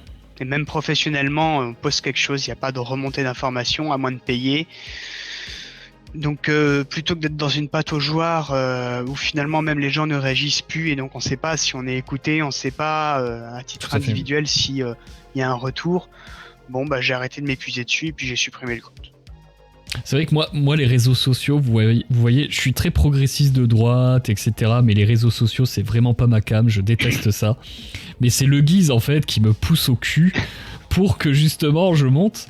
Et qui m'a partagé, là, il m'a envoyé, je sais pas combien, si, je sais, un peu plus de 1000 abonnés. Bon, il y en a déjà 50 qui sont partis. Ils se sont dit, oula, où est-ce qu'on débarque, là ? Oula, mon Dieu. Mais justement, j'ai vu que sur Instagram, il y avait beaucoup plus de rapprochement avec les gens. À peine les réels sont sortis, j'avais des messages dans ma boîte de réception juste pour réagir ou pour poser des questions, etc. Enfin, quelque chose auquel j'ai pas forcément l'habitude. Et ça, c'est très intéressant. Et du coup, ça me fait un peu réfléchir un peu à ma stratégie de communication. Peut-être qu'Instagram, en fait, ça vaut peut-être le coup. Donc, on a JS qui pose une question. Avez-vous été surpris d'arriver à vivre de l'audiofiction? Ça me semble être très très de niche quand même. Alors, je pense pas que aujourd'hui, non, René ne vit pas de l'audiofiction. 0€ avec aujourd'hui. Alors, le jour où j'aurai peut-être suffisamment d'abonnés, peut-être que je proposerai des contenus à part, où j'ai même réfléchi, mais ce n'est qu'une idée en l'air pour le moment, je la garde pour l'année prochaine, pourquoi pas créer un côté newsletter avec Substack où j'irai proposer des contenus exclusifs en plus, ne serait-ce que pour pouvoir financer un petit peu de matériel, l'hébergement du site, ce genre de choses. Mais aujourd'hui, je ne gagne pas un centime avec mes fictions audio. Parce que il n'y a pas de souci. Généralement, les gens ne se rendent pas vraiment compte de l'investissement que c'est, à la fois pour toi, par exemple, les audiofictions, etc. Ou même nous, qui faisons du stream, etc. Voilà. C'est un petit coup quand même, quoi. Ça allège les poches. Ça allège fortement les poches quand même. Moins que l'État, mais un petit peu quand même. Ce que j'ai fait pour ma part, petite combine, c'est que s'il y en a qui ont la possibilité, c'est qu'ayant mon entreprise et étant assujetti à la TVA, sachant que je fais une de mes missions professionnelles, c'est de créer du contenu pédagogique pour une très grosse structure de formation. Donc, je fais nécessairement des vidéos, si bien qu'en fait, j'ai tout passé sur mon compte pro pour récupérer la TVA, puisque c'est du matos que j'utilise maintenant aussi à titre professionnel. Mais j'aurais pas eu les fictions audio, je l'avoue, je ne l'aurais pas acheté. Voilà. Oui. Alors que moi, juste par phobie administrative, je veux pas être assujetti à la TVA. Donc, je fais tout pour me limiter. Enfin, je voulais faire tout pour me limiter. Là, il faut que je relance tout ça. Mais phobie administrative, j'ai tellement la flemme. J'ai tellement envie en fait de partir ailleurs pour que les gens aient un peu moins de mal et pratiquent moins l'indélation sur ceux qui créent des choses et les vendent un peu sous le manteau, tu vois ce que je veux dire, voilà. Ouais. Bref. Mais sinon, comme outil, tu as Patreon, et dans le chat vous avez Patreon si vous voulez me soutenir et profiter de contenu exclusif. Je trouve que Patreon est vraiment pas mal en final.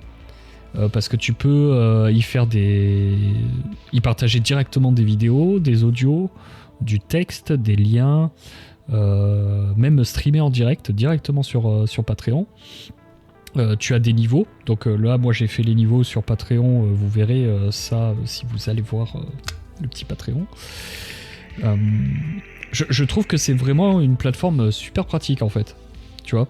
Donc essaye de regarder un peu. J'irai Je explorer. pense que ça peut être je pense que ça peut être pas mal. Voilà. Surtout pour du contenu comme toi tu crées. Ça peut être intéressant. Par exemple, un petit épisode audiophile exclusif, tu vois, paf.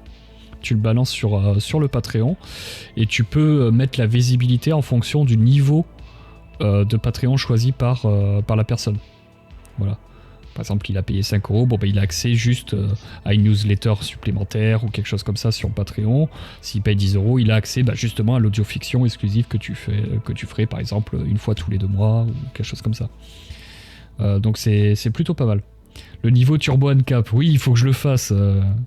Faut que je le fasse, le JEG. Mais attention, si je le fais, t'as intérêt de dépenser la thune, hein. Attention. Non, parce que le niveau Turbo Uncap, c'est 100 balles par mois. Moi, j'attends de voir le JEG. J'attends de voir. Je serais ravi, hein. Par contre, il faut que je trouve les récompenses après. Là, ça va être un peu compliqué. Mais, enfin, compliqué, non. En vérité, ça peut être très simple. Mais j'attends de voir le JEG. Merci JS pour les partages des liens. Allez-y, hein, surtout si vous avez d'autres questions. Udiac, si vous voulez une petite satisfaction, Ruquier a fait 1500 spectateurs sur Paris Première avec Gad Elmaleh en invité. Mon seul questionnement est pourquoi ça n'est pas déjà advenu depuis 15 ans. Ouais, non, mais ils sont regardés par très peu de monde, sauf s'ils en ont pas le choix. Hein. Puis maintenant que l'offre devient quand même assez pléthorique sur d'autres plateformes sur Internet, voilà, vous avez Twitch, vous avez YouTube, vous avez Rumble pour les droitards conservateurs, par exemple. Mais bon, je trouve que le contenu est pas super top, à part Steven Crowder pour les anglophones, mais sinon c'est pas génial, je trouve. Rumble va fermer en France d'ailleurs. Ah ouais ? Ouais, c'est un communiqué récemment passé parce que du coup on les a embêtés avec les règles de modération, je crois. Et ils ont dit mais non, mais on va pas commencer à faire du cas par cas. La France c'est pas un pays intéressant pour nous, donc jusqu'à ce qu'on trouve une solution, on va bientôt fermer nos services en France. Ah punaise. C'est pas je encore savais fait, pas, tu vois, j'avais pas vu l'info. Je l'ai vu passer hier sur Telegram. Je me suis pas trop attardé dessus, mais je l'ai vu passer hier dans Teleg. D'accord. Punaise, je savais pas, tu vois, et ça me...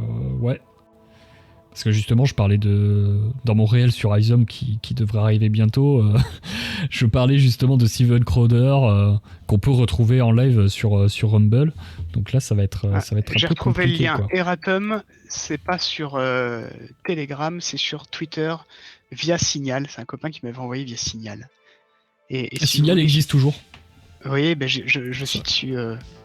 D'accord. Je peux vous mettre le lien dans le chat si vous voulez sur cette information. Alors il me semble qu'il n'y a que le modérateur qui pourra l'envoyer. D'accord. Tu me l'envoies sur Insta. Je vais te l'envoyer sur Insta, comme ça tu pourras voir l'info. Comme ça je le partage. Hop. Vous voyez, même quand je suis en entretien, je fais encore de l'actu, quoi. C'est dingue, hein. Pour revenir un peu à la création, toi, comment tu sens un peu les choses à devenir là actuellement ?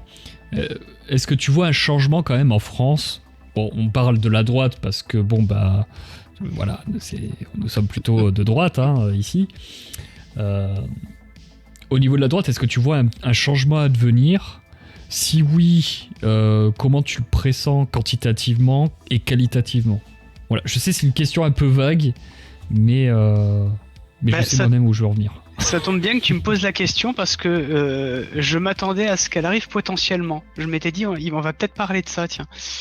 Voilà. Je supposais qu'on dérive vers ça. Alors, j'ai remarqué qu'en très peu de temps, je sais pas si c'est l'effet Zemmour qui a provoqué ça, mais en un an et demi, il y a eu une prolifération de contenus de droite, d'influenceurs ou pseudo-influenceurs, hein, il y en a aussi, parce qu'il y a beaucoup de charlots aussi, hein, il y en a des deux côtés, de droite.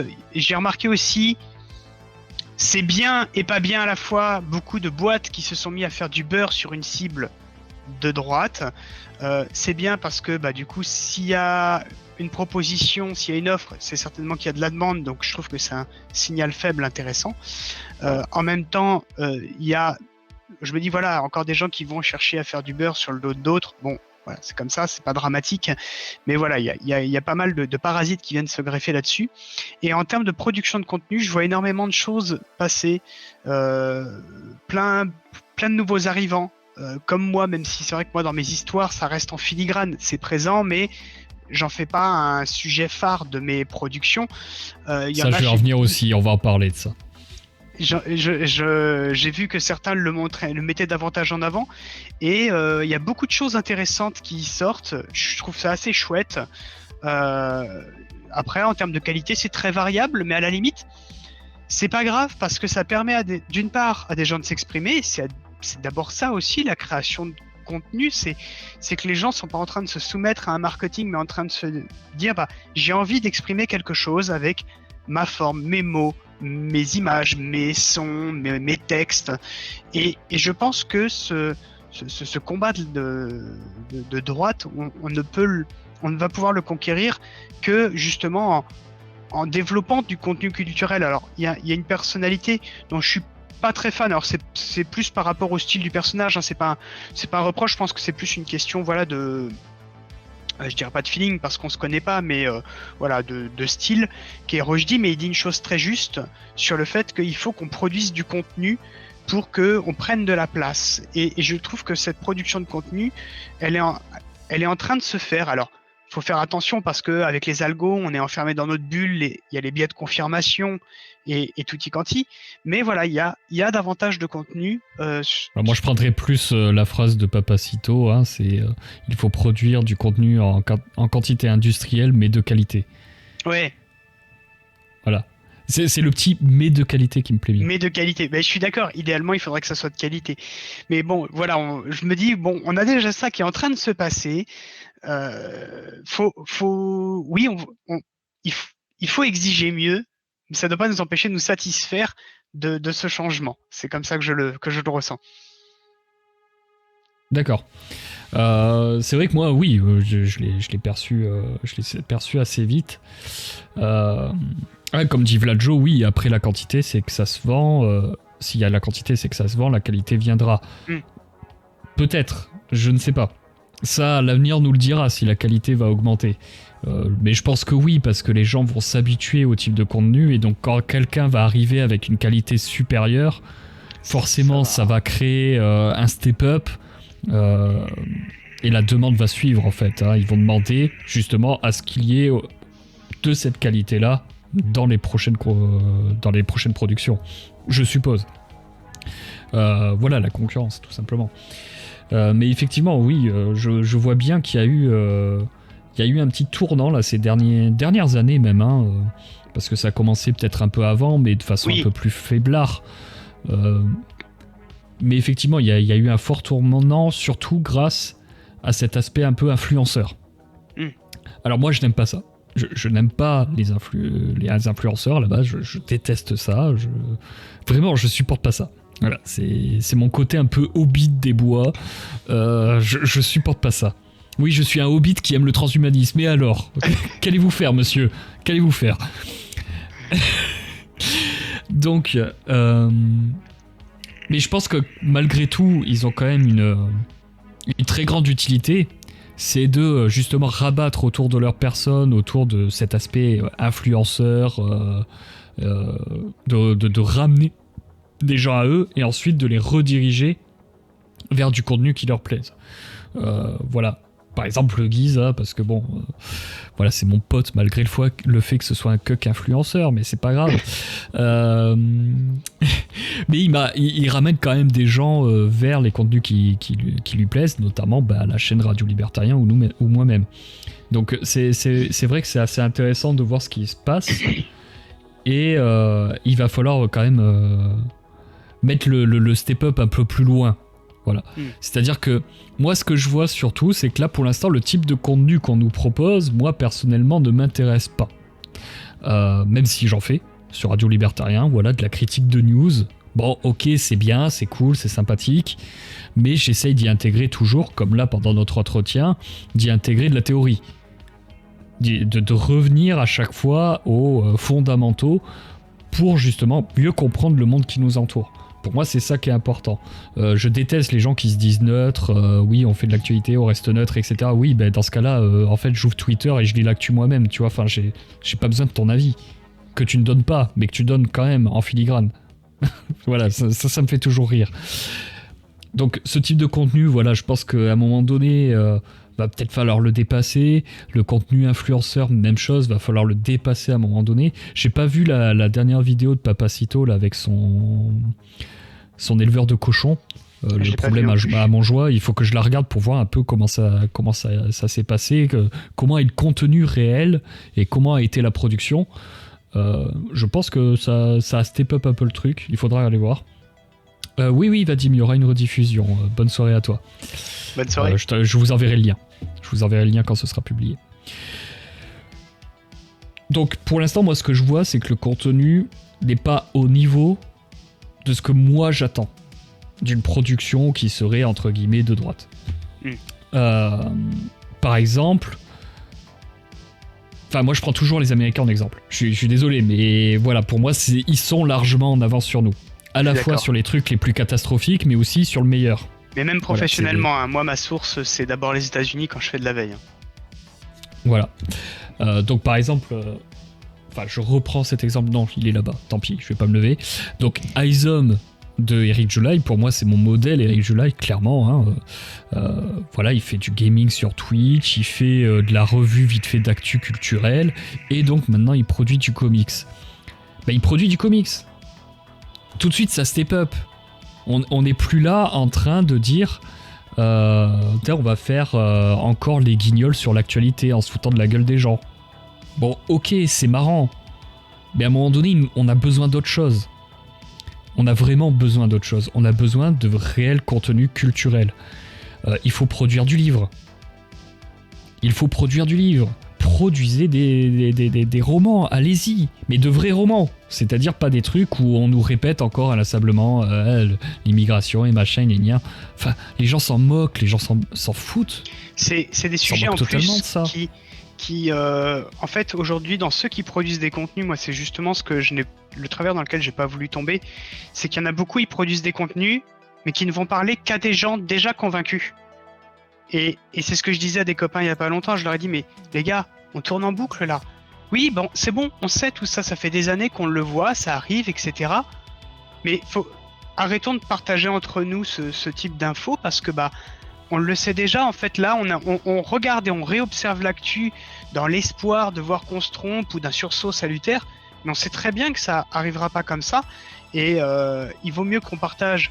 Alors, moi, en tant que mon petit côté survivaliste qui fait que je dis mieux vaut qu'on partage des choses pour organiser notre autonomie, notre indépendance, travailler sur nos projets personnels qui vont être beaucoup plus productifs que de continuer d'observer l'actu qu'on connaît déjà. Et c'est le problème des contenus aujourd'hui, c'est vrai qu'il y en a beaucoup qui, même si j'aime bien la forme que certains peuvent prendre, ne font que répéter les choses, et justement là ça m'a fait plaisir avec une de mes histoires qui est la dernière course du Taxi 101, où le sujet que j'aborde en toile de fond, il y a une personne qui est de gauche qui m'a dit écoute, j'ai été surpris parce que je l'avais pas vu comme ça. Et là je me suis dit chouette, c'est intéressant parce que du coup le fait d'avoir pris le temps d'écrire une histoire, de mettre mon truc en filigrane, mais sans pour autant faire le prosélyte, et juste de proposer une situation qui amenait la personne dans une démarche de réflexion. Mais par contre, c'est vrai que moi, ça m'a demandé un effort de construction. C'est pas un contenu que j'ai sorti en claquant des doigts. Donc, il faut prendre ce temps de faire du contenu. C'est très simple, au final, de faire du contenu ultra militant, etc. Voilà, on récupère un ancien auteur, on rebalance ses citations, on entoure ça un peu d'action, de fesses et de ce que vous voulez, et puis c'est réglé. En soi, c'est très simple. Et justement, c'est ce que font les woke. C'est ce que font les woke, et c'est là où moi je veux en venir à chaque fois, c'est que les woke font ça, et ils sont en train de se casser la gueule sur le marché. Réellement, ils se viandent totalement. Pour reprendre les comics, parce que c'est un peu mon sujet, pour reprendre les comics, le Superman gay, c'est bon, ils arrêtent la série en fait. Enfin, ils vont la changer de format pour plus qu'elle soit classifiée comics réellement, mais graphic novel, du coup ça... Voilà, c'est pour pas dire qu'il l'arrête.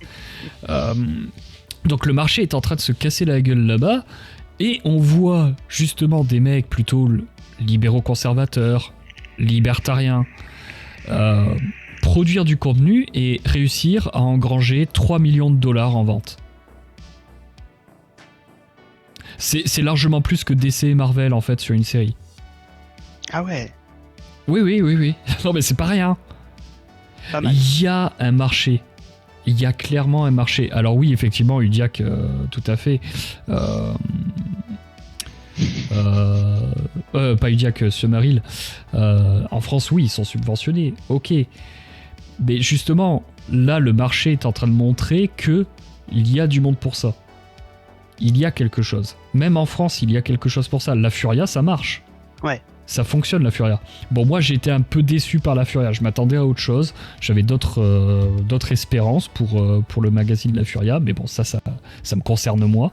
C'est tout à fait subjectif. Mais je comprends pourquoi ça peut plaire. Et ça marche, ça fonctionne. Laurent Burton, ça fonctionne. Papacito, ça fonctionne. Rochdy, ça fonctionne, etc., etc. Ils en vivent, les gars.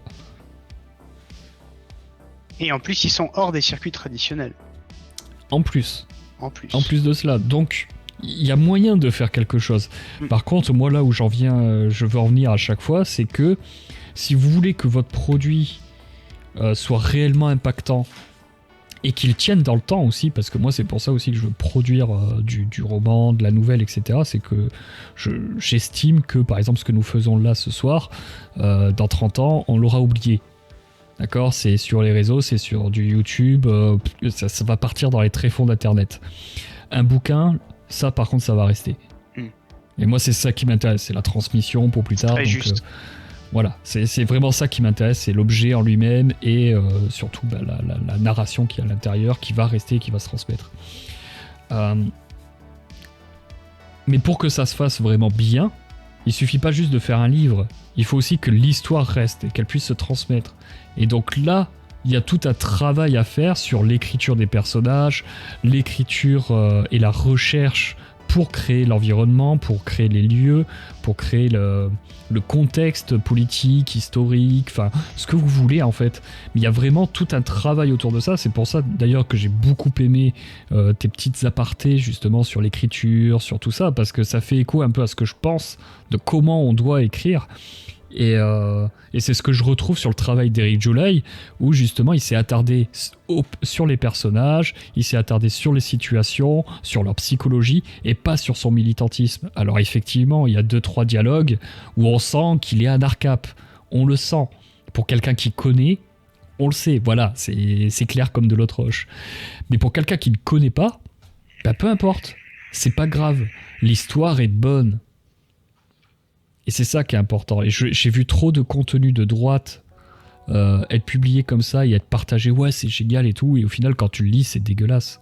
C'est nul. Les personnages sont caricaturaux. L'action est bof. La chute est bof. Enfin, c'est assez médiocre, quoi. Et je pense que ça doit justement une histoire, elle va rester, comme tu l'as dit, si c'est une bonne histoire. Je prends souvent cet exemple de Doctor Who. Quand ils ont décidé de faire du Docteur une Docteur. Sur le principe, j'ai rien contre l'idée, mais ils l'ont pas fait pour servir l'histoire.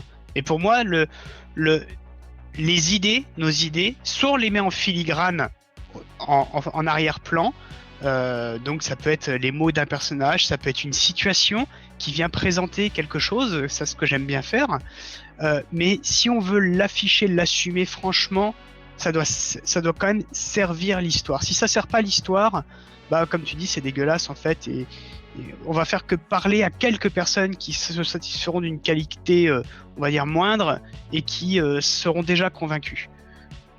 Tout à fait. Bah ceux qui achètent les comics woke, ce sont les woke. Voilà. Mais du coup, ils sont pas assez nombreux, donc c'est pas rentable. Donc on stoppe en fait. Bah oui, parce qu'à un moment donné, il y a la logique de marché, tout simplement, les gars. Tout simplement. Donc je pense qu'il faut pas avoir peur de nos valeurs, peu importe ce qui on est, voilà, là je parle aux libertariens parce que c'est surtout les libertariens qui me suivent, mais il faut pas avoir peur de nos valeurs, même pour un droitard de base, si tu penses que tes valeurs sont bonnes, alors tu n'as pas besoin de taper du poing inlassablement pour en parler en fait. Il suffit juste que ce que tu produises plaise et les gens viendront à tes idées. Il n'y a pas de souci pour ça. Mais vraiment, j'en suis convaincu de ça. J'en suis vraiment convaincu. Et c'est justement parce que je ne trouve pas de la production qui me corresponde réellement en France que j'ai envie de produire. Et là, je te rejoins sur ce sur ce que tu disais au début. Non mais t'inquiète pas, hein, ça fait 2h30, mais je suis le fil. Hein. J'ai un fil à l'intérieur, tu vois, et je sais ce que je fais pendant mon émission. Même si on diverge. Mais c'est ce que tu disais donc au début de l'émission. Je suis un peu comme toi. J'arrive pas vraiment à trouver quelque chose qui me corresponde vraiment. À part dans des auteurs un peu anciens, entre guillemets, parce qu'aujourd'hui tout va très vite. Mais voilà, du Robert Heinlein, Terry Goodkind, ouais, génial, super. Des objectivistes, libertariens, etc. C'est cool. Mais c'est vieux. C'est vieux, donc il y a quand même des choses qui... Voilà, surtout Robert Heinlein, où c'est de la science-fiction d'avant les années 80, donc bon... Il y a certains endroits, c'est un peu compliqué, c'est un peu kitsch. Surtout certaines couvertures où tu les vois habillés comme Flash Gordon et tout, enfin bon, bref. C'est un peu compliqué, tu vois, à vendre. J'avais ça en tête quand tu as donné le nom. Voilà, bah c'est ça. Donc effectivement, c'est un peu compliqué, les histoires sont super intéressantes, le point de vue de l'auteur est très intéressant, mais c'est moins vendeur aujourd'hui. Donc on a besoin d'auteurs, que ce soit pour des livres, que ce soit pour du court-métrage, de la bande dessinée. Donc encore une fois, je fais un appel, j'en ai besoin. Je fais un appel aux auteurs, je fais un appel aux illustrateurs, etc. Contactez-moi. Ne serait-ce que pour que nous discutions comme ça, ensemble, de votre domaine, de votre production. Ça peut vous faire un peu de pub si jamais voilà, vous en avez un peu besoin. Il n'y a pas de souci d'ailleurs, René, hein, tu peux te servir de cette émission quand elle sera rediffusée, la clipper, la couper, tout ce que tu veux. T'en fais ce que tu veux. Il n'y a aucun problème pour ça. Ça t'appartient autant qu'à moi, on est deux à faire cette émission. Mais pour moi, c'est ça qui est important, c'est de pouvoir partager ce que font les gens, ce que font les créateurs, et que ça puisse créer comme ça une petite émulsion, une envie pour d'autres de se lancer eux aussi. Voilà, et plus on aura de monde qui se lance, plus, désolé aussi pour ceux qui vont se lancer et que ça sera mauvais, ce sera mauvais et c'est pas grave, ça fera le tri. Peut-être que vous apprendrez et vous allez progresser, mais il faut se lancer. Si on se lance pas, on peut pas savoir, et toujours en gardant en tête que ceux qui vont vous lire ne seront pas forcément d'accord avec vous sur vos idées vraiment profondes, mais que si vous avez de bons personnages, une bonne histoire, ça passera. C'est ça. Désolé, j'ai beaucoup parlé du coup. Ah, il n'y a pas de problème. Je voulais justement rebondir sur 2 points. C'est par rapport à la bonne histoire et justement aux idées, où c'est ce que je me suis dit avec mes histoires au début. Je me dis, celui qui veut juste apprécier l'histoire, le premier niveau de lecture, il saura l'apprécier, il saura s'en satisfaire. Et puis ceux qui vont identifier le second niveau de lecture, eh bien ça les empêchera pas d'apprécier l'histoire pour autant s'ils sont pas d'accord, comme tu as pu le faire. Et un conseil que je donnerais s'il y en a qui se mettent à produire du contenu, quelle que soit sa forme, c'est penser d'abord non pas aux autres, mais à vous faire plaisir en même temps. Ça, c'est super important quand on produit du contenu. Le pote qui avait donné des formations d'écriture m'avait dit ça. Il m'avait dit, mais écris d'abord pour te faire plaisir et tu verras le reste découlera tout seul, coulera tout seul ensuite. Et en fait, il avait totalement raison, parce que j'étais bloqué à un moment donné dans l'écriture de Magma Bleu. J'étais vraiment bloqué. Et quand il m'a dit ça, je me suis dit, mais ouais, t'as raison, Fred, je vais arrêter de me prendre la tête. Et ça s'est débloqué tout seul, et j'ai pu scénariser tout le reste du bouquin assez rapidement en fait. Le bouquin, en fait, j'ai dû le scénariser totalement. Je l'ai repris de zéro, je l'ai scénarisé en 3 semaines. Du début à la fin. Ouais, vraiment, j'ai la scénarisation de chaque chapitre. J'ai des mind maps, j'ai un mind map général et puis j'ai un mind map par chapitre. Tu vois, quand je te dis que t'es un architecte. Ah, mais c'est dans le fonctionnement en plus. Moi j'ai des feuilles libres en brouillon un peu partout et voilà. J'écris des morceaux. Ouais, non, j'ai un carnet de notes par projet d'histoire, j'ai un mind map où tout est identifié, classé, catégorisé, les différentes étapes du scénario, ce qui se passe, etc. En fait, quand je passe en phase d'écriture, j'ai plus qu'à relier les points pour ainsi Tout à dire. fait. Et c'est vrai que le fait d'écrire, ou ça peut être d'illustrer, ça peut être voilà, de faire des émissions en ligne, quelle que soit la forme, Faire de la musique. faire de la musique, pensez d'abord à vous faire plaisir. Et c'est là où vous allez faire aussi du contenu de qualité. Alors bien sûr, des fois on va faire de la daube et il faudra accepter les retours des autres, mais comme on est dans une démarche de passionné, dès lors qu'on se fait plaisir en vous produisant du contenu, on va forcément faire un contenu qui sera meilleur parce qu'il essaiera pas de s'assujettir à un marketing délirant non plus. Alors bien sûr, voilà, faut trouver le juste milieu et pas faire des formats dont personne ne voudra, mais il faut pas non plus tomber dans le travers inverse, quoi. Oui, parce que de toute façon, vous allez être noyé. Hein. Parce qu'il y en a plein d'autres qui vont faire exactement comme vous. Si vous y mettez pas du cœur et de votre passion et de votre individualité, de votre intimité dans ce que vous faites, bah forcément, vous allez ressembler à n'importe quel autre. Pourquoi on viendrait vous voir, vous ? Pourquoi ? Et c'est justement ça, ce la qui fera la question qu'il faut différence. C'est vous. C'est-à-dire que les gens, ils viendront pas seulement voir un contenu lambda. Je sais que les gens qui me suivent, ils sont pas nombreux aujourd'hui, mais viennent pas juste voir un contenu lambda. Je sais aussi que j'ai ma patte finalement que j'ai pu développer assez rapidement sur mes contenus et qu'on reconnaît finalement maintenant mes contenus. Oui, puis je suppose que les gens qui me suivent, ils me suivent aussi pour ma personnalité. Tout à fait. Je suppose. Puis le petit plus que je rajoute par exemple aux émissions plutôt revues d'actu, c'est le côté libertarien, anarcap, où on va revenir justement sur les bases, etc. Et on va se foutre un peu de la gueule des collectivistes, effectivement. Donc je pense que c'est pour ça qu'ils viennent, parce que s'ils veulent juste de la revue d'actu, il y a des gens qui font largement plus le boulot que nous, qui ont largement plus de moyens, etc. etc. Donc n'hésitez pas à lâcher un peu de pognon si vous voulez qu'on augmente en qualité. On t'aime comme t'es, Adam. merci. Mais lâchez un billet. C'est le meilleur moyen en fait de montrer que vous m'aimiez. Voilà, sinon je vous crois pas. Je suis capitaliste, que voulez-vous, hein. C'est ainsi. D'accord, mais juste pour préciser, parce que j'en ai parlé vite fait, quand je dis que je pressentais qu'il était architecte, c'est parce qu'on en a parlé vite fait, c'est ce que je te disais, que toi t'es plutôt architecte, moi je suis plutôt jardinier, donc je sais plus où est-ce que je l'ai lu ou écouté ça. Je sais plus qui en parlait, mais je trouvais que justement l'utilisation de ces deux termes était tout à fait appropriée. Donc vous avez l'architecte qui lui a besoin d'un plan, de détailler, de faire sa feuille de personnage comme quand vous faites du jeu de rôle sur table. D'ailleurs, je t'ai pas posé la question, tu as fait du jeu de rôle ou pas ? Oui. Voilà, j'en étais sûr. C'était obligé. Quand je vois en fait sur Instagram, j'aime beaucoup d'ailleurs cette idée, c'est vraiment super intéressant, où tu interviews un de tes personnages.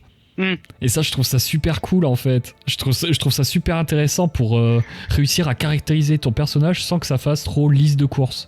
Tu vois, je trouve l'idée super bien. Mais voilà, quand j'ai vu ça, j'étais là, lui, il a fait du jeu de rôle.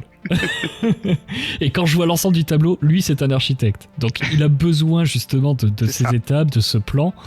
Alors que vous avez ensuite les jardiniers qui, eux, c'est un peu... voilà. On plante, on voit si ça pousse. C'est des hobbits. Voilà, ce sont les hobbits.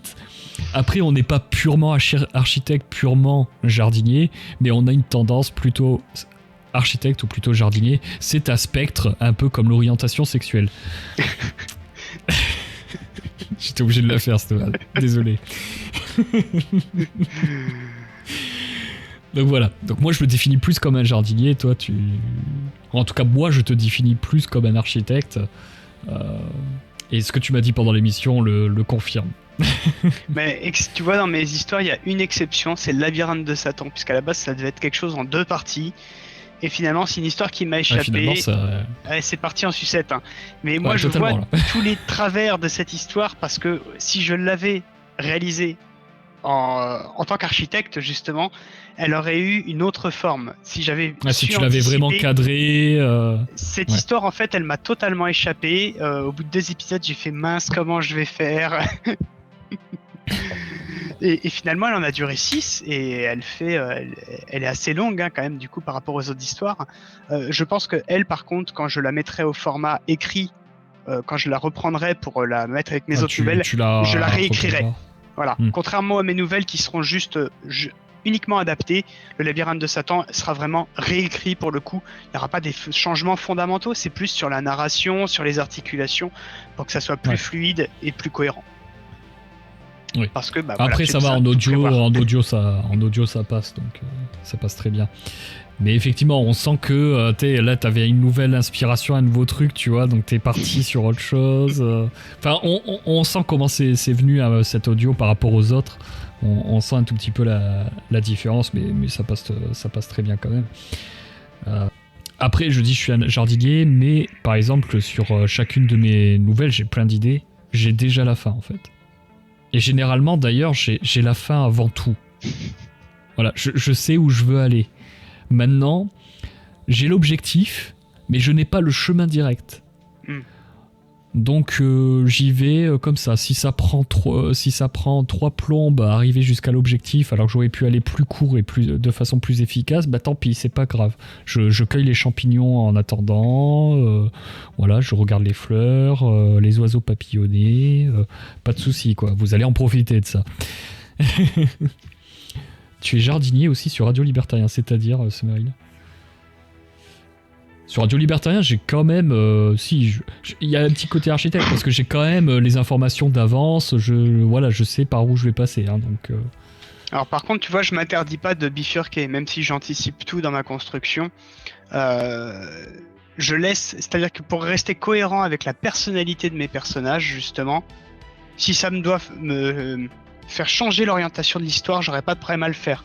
Mais du coup, avant de poursuivre l'écriture, je vais réajuster mon plan. D'accord. Voilà. Ok, il est malléable, ton plan est il est totalement malléable. malléable. Il n'y a rien dans le marbre, justement. Le plan, il est là pour m'aider à écrire, mais c'est pas du tout quelque chose d'absolu. Donc s'il bouge, bah c'est pas grave, il bouge en fait. Et après, bah ça me fait faire des allers-retours parce qu'il y a peut-être des éléments que j'ai mis plus tôt qui auront plus beaucoup d'intérêt, que je vais retirer. Mais voilà, je grave rien justement pour que ça soit cohérent. Et comme toi, en fait, j'ai une idée et si je fais un mind map chapitre par chapitre, c'est juste pour m'aider à écrire. Et en fait, c'est surtout que c'est une méthode d'écriture, c'est que en fonctionnant de cette façon-là, ça me permet de faire des allers-retours plus rapidement pour ma cohérence entre mes chapitres. Donc, c'est un travail de pré-écriture finalement. Oui, t'es dans la pré-prod, quoi. Voilà. C'est une étape en plus que je me suis ajouté à moi-même, mais qui à l'arrivée laisse quand même de la place à la spontanéité. Par exemple, la fin de la vengeance du fils, c'est du what the fuck total qui n'était pas prévu au départ. Et quand je l'ai fait, j'ai fait oh yes, trop bien. Mais franchement, c'est trop bien. Ça passe tellement bien en fait. Et au contraire, moi je pensais que c'était logique en fait. C'était ton idée principale, c'était justement cette chute. J'avais pas prévu de l'amener comme ça, pas du tout. D'accord. Dès le départ, il était prévu quelque chose de cet acabit, mais j'avais pas du tout imaginé que je créerais un si gros contraste en fait quand j'ai eu l'idée.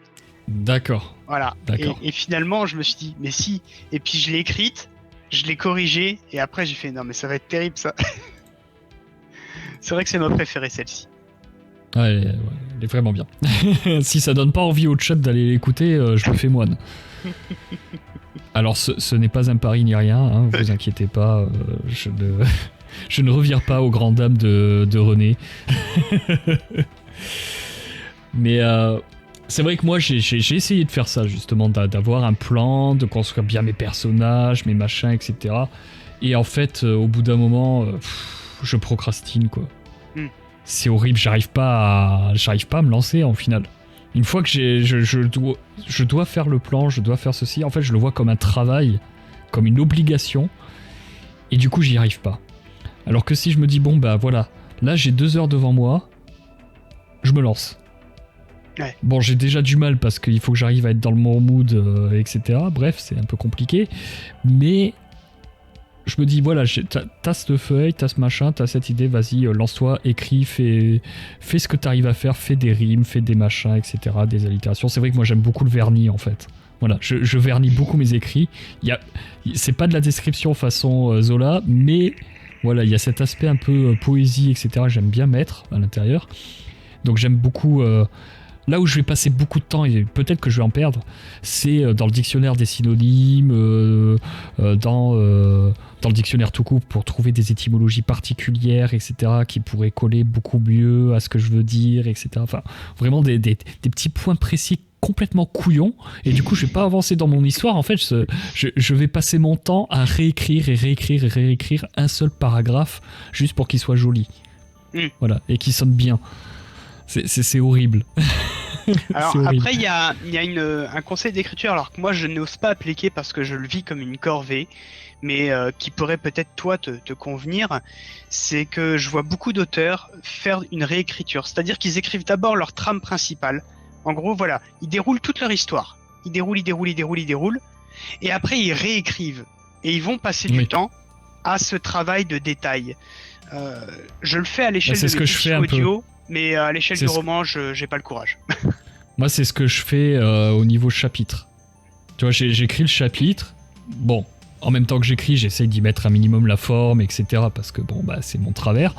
Mais voilà, je fais pas forcément attention, par exemple, les fautes, les machins, les ceci, les cela. Enfin voilà, j'écris ce qui vient. Et après, je reviens dessus. Et là, il me reste peut-être, un tiers. Un tiers du chapitre en fait qui reste et qu'il faut ensuite remanier. Voilà, donc après il faut réécrire la suite. c'est compliqué. Ouais, le travail d'auteur, ça se fait pas comme ça en un claquement de doigts. Voilà. À part si vous faites des bouquins sur le développement personnel, sur la petite vie de Magali, qui a une charge mentale beaucoup trop forte et qui pense peut-être quitter son mari pour Karine, la boulangère du coin. Je ne sais pas, voilà. Ce genre de bouquin-là, généralement, voilà, l'écriture, ça n'a pas été un gros effort. Bref. Non. Je fais totalement du jugement de valeur, c'est pas grave, c'est ma chaîne, je fais ce que je veux. Merci.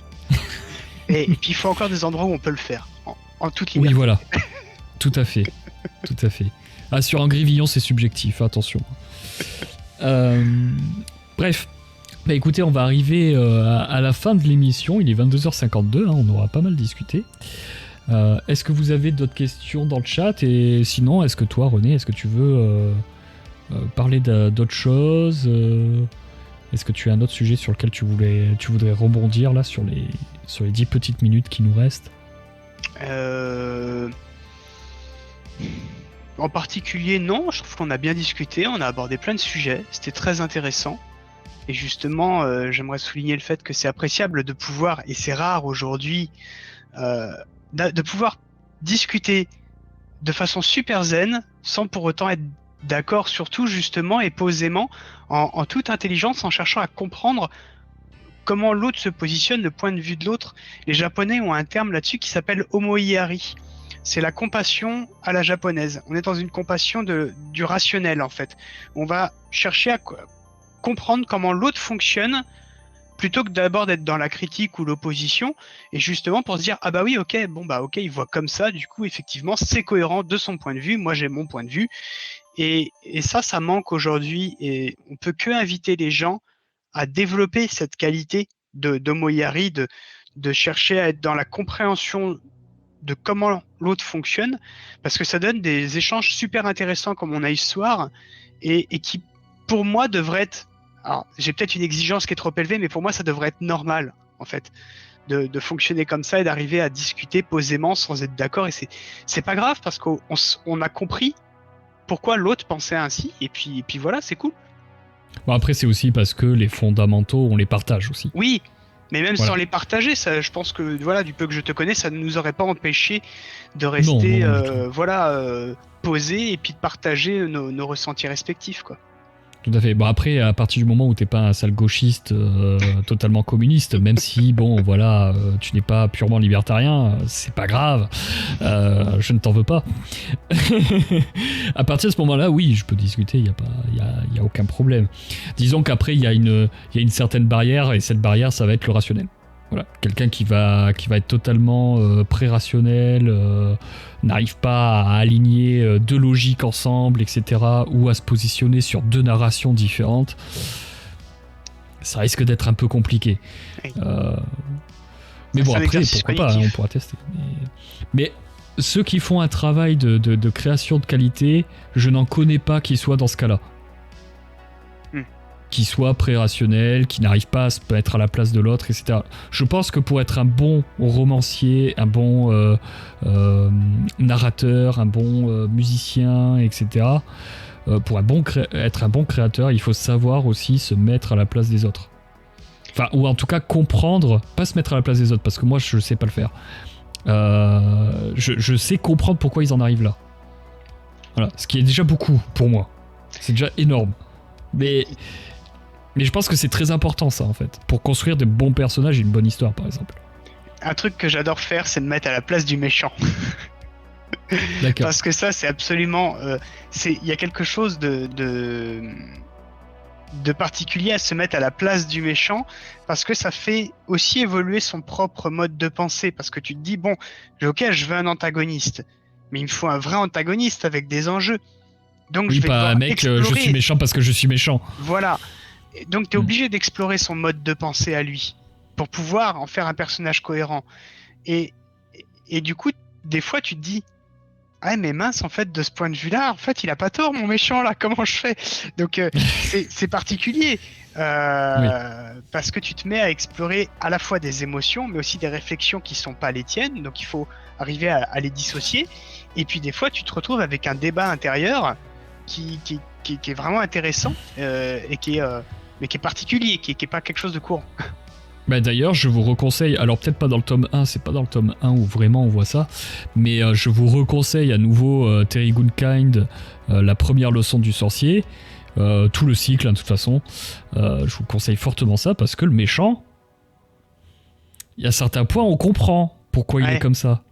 Et il y a des gentils, bah on est là, ah mais c'est quand même méchant ce qu'il fait un peu, non? Voilà. Mais bref, après il remet de l'objectivisme randien à l'intérieur et donc on comprend un peu mieux les choses. Donc je vous le conseille fortement. Mais avant de payer des livres comme ça, où c'est juste du loisir, hein, vous allez acheter les livres sur John Galt, etc. Enfin bref, il y a pas mal de choses à faire déjà auparavant. Mais si vous avez du surplus, par exemple à Noël, il y a grand-mère, elle a été gentille, elle vous a donné un peu plus que d'habitude, achetez Terry Goodkind. Voilà. Bref, bah écoutez, s'il n'y a pas d'autres questions, bah on va s'arrêter là. Non, ça c'est mon bot. Voilà, pour vous rappeler. Ah oui, non mais on fait du scam, hein, toujours. Hein, toujours.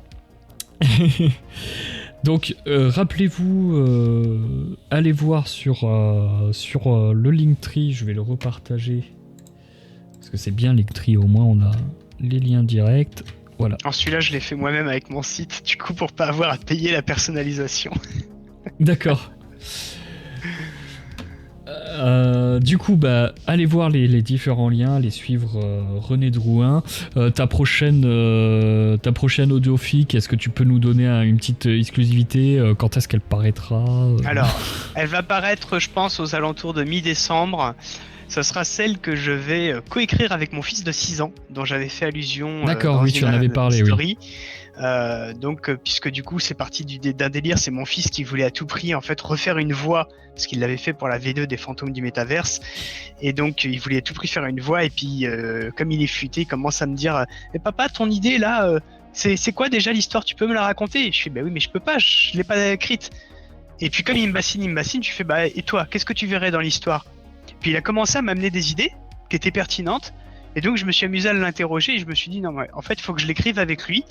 Donc je vais lui demander de me filer, je vais lui poser des questions pour qu'il me donne tout le matériau de base, et puis moi je vais broder autour de ça, et puis il y a des choix de personnages que je vais lui proposer de sélectionner, et il va faire la voix d'un des personnages, puisque du coup l'histoire ça s'appellera Le Roi des Rats.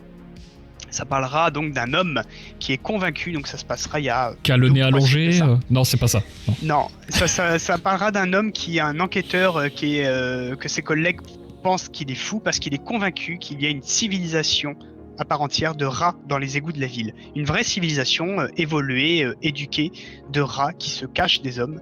Et donc il y aura un jeu de chasse et de souris entre cet homme qui poursuit ce qu'on ne sait pas s'ils existent ou pas, hein. On ne sait pas si cette civilisation existe ou pas, et en même temps, s'ils existent, bah, ça veut dire qu'ils font tout pour se cacher de lui. Et donc, on sera embarqué dans cette espèce de psychose du personnage, et bien sûr, à la fin, on aura un élément de réponse qui nous aidera de ce mec qui passe pour totalement dingo sans savoir s'il l'est réellement ou non. Là-dessus, voilà, ça sera un hors-série. N'en dis pas plus, là ça me tarde déjà. Là tu vois, ça me tarde d'écouter ça du coup, d'écouter ça me tarde vraiment. Donc je vais écrire ça avec mon super. fils pour Noël, donc elle sera un petit peu plus longue que les autres je pense, parce qu'il y aura pas mal de choses à explorer. Je pense qu'on sera sur une histoire qui fera facile entre 15 et 25 minutes assez facilement. D'accord. Et lui il fera la voix, il fera quelques voix justement dans l'histoire. D'accord. Bon bah, vous avez qu'une seule solution là, c'est de suivre René sur ses réseaux et sur YouTube. Voilà. Et n'hésitez pas à lâcher du like, à laisser des commentaires, etc. Pour l'aider. Voilà. Je pense que, enfin là c'est ma subjectivité totale. Hein, ça se trouve, voilà, certains dans le live n'ont pas de goût et ne vont pas aimer. Mais c'est mérité, voilà. Filez-lui du like, filez-lui du partage, c'est important. C'est ça qui est le plus important, c'est vraiment de l'engagement. Si vous voulez vraiment avoir plus de production comme ça. Et pareil pour cette émission, une fois qu'elle sera rediffusée, surtout n'hésitez pas à faire des extraits, des clips là sur Twitch. Vous pouvez faire des clips, revenir sur le live, faire des clips, les partager. C'est important. Si vous voulez voir plus d'entretiens comme ça, vous savez ce qu'il vous reste à faire. Si vous connaissez des illustrateurs, des romanciers, des musiciens, des artisans, oui, parce que même des artisans, c'est tout à fait intéressant, il n'y a aucun problème. Qui pourraient vouloir passer en live, eh bien allez-y. Voilà. Parlez-moi, et puis on parlera de leur production. J'ai vraiment envie de lancer ça. C'est quelque chose qui me tient à cœur, les gens qui produisent. Parce que pour moi, c'est comme ça qu'on peut rester vivant, c'est en produisant. C'est bon, j'ai envie de pleurer. Bref, allez, sur ce, je vous souhaite une très bonne soirée et merci à tout le monde d'avoir été très présent. Merci à toi René et puis du coup, je te dis à très bientôt pour de nouvelles aventures. Allez, ciao. Ciao tout le monde.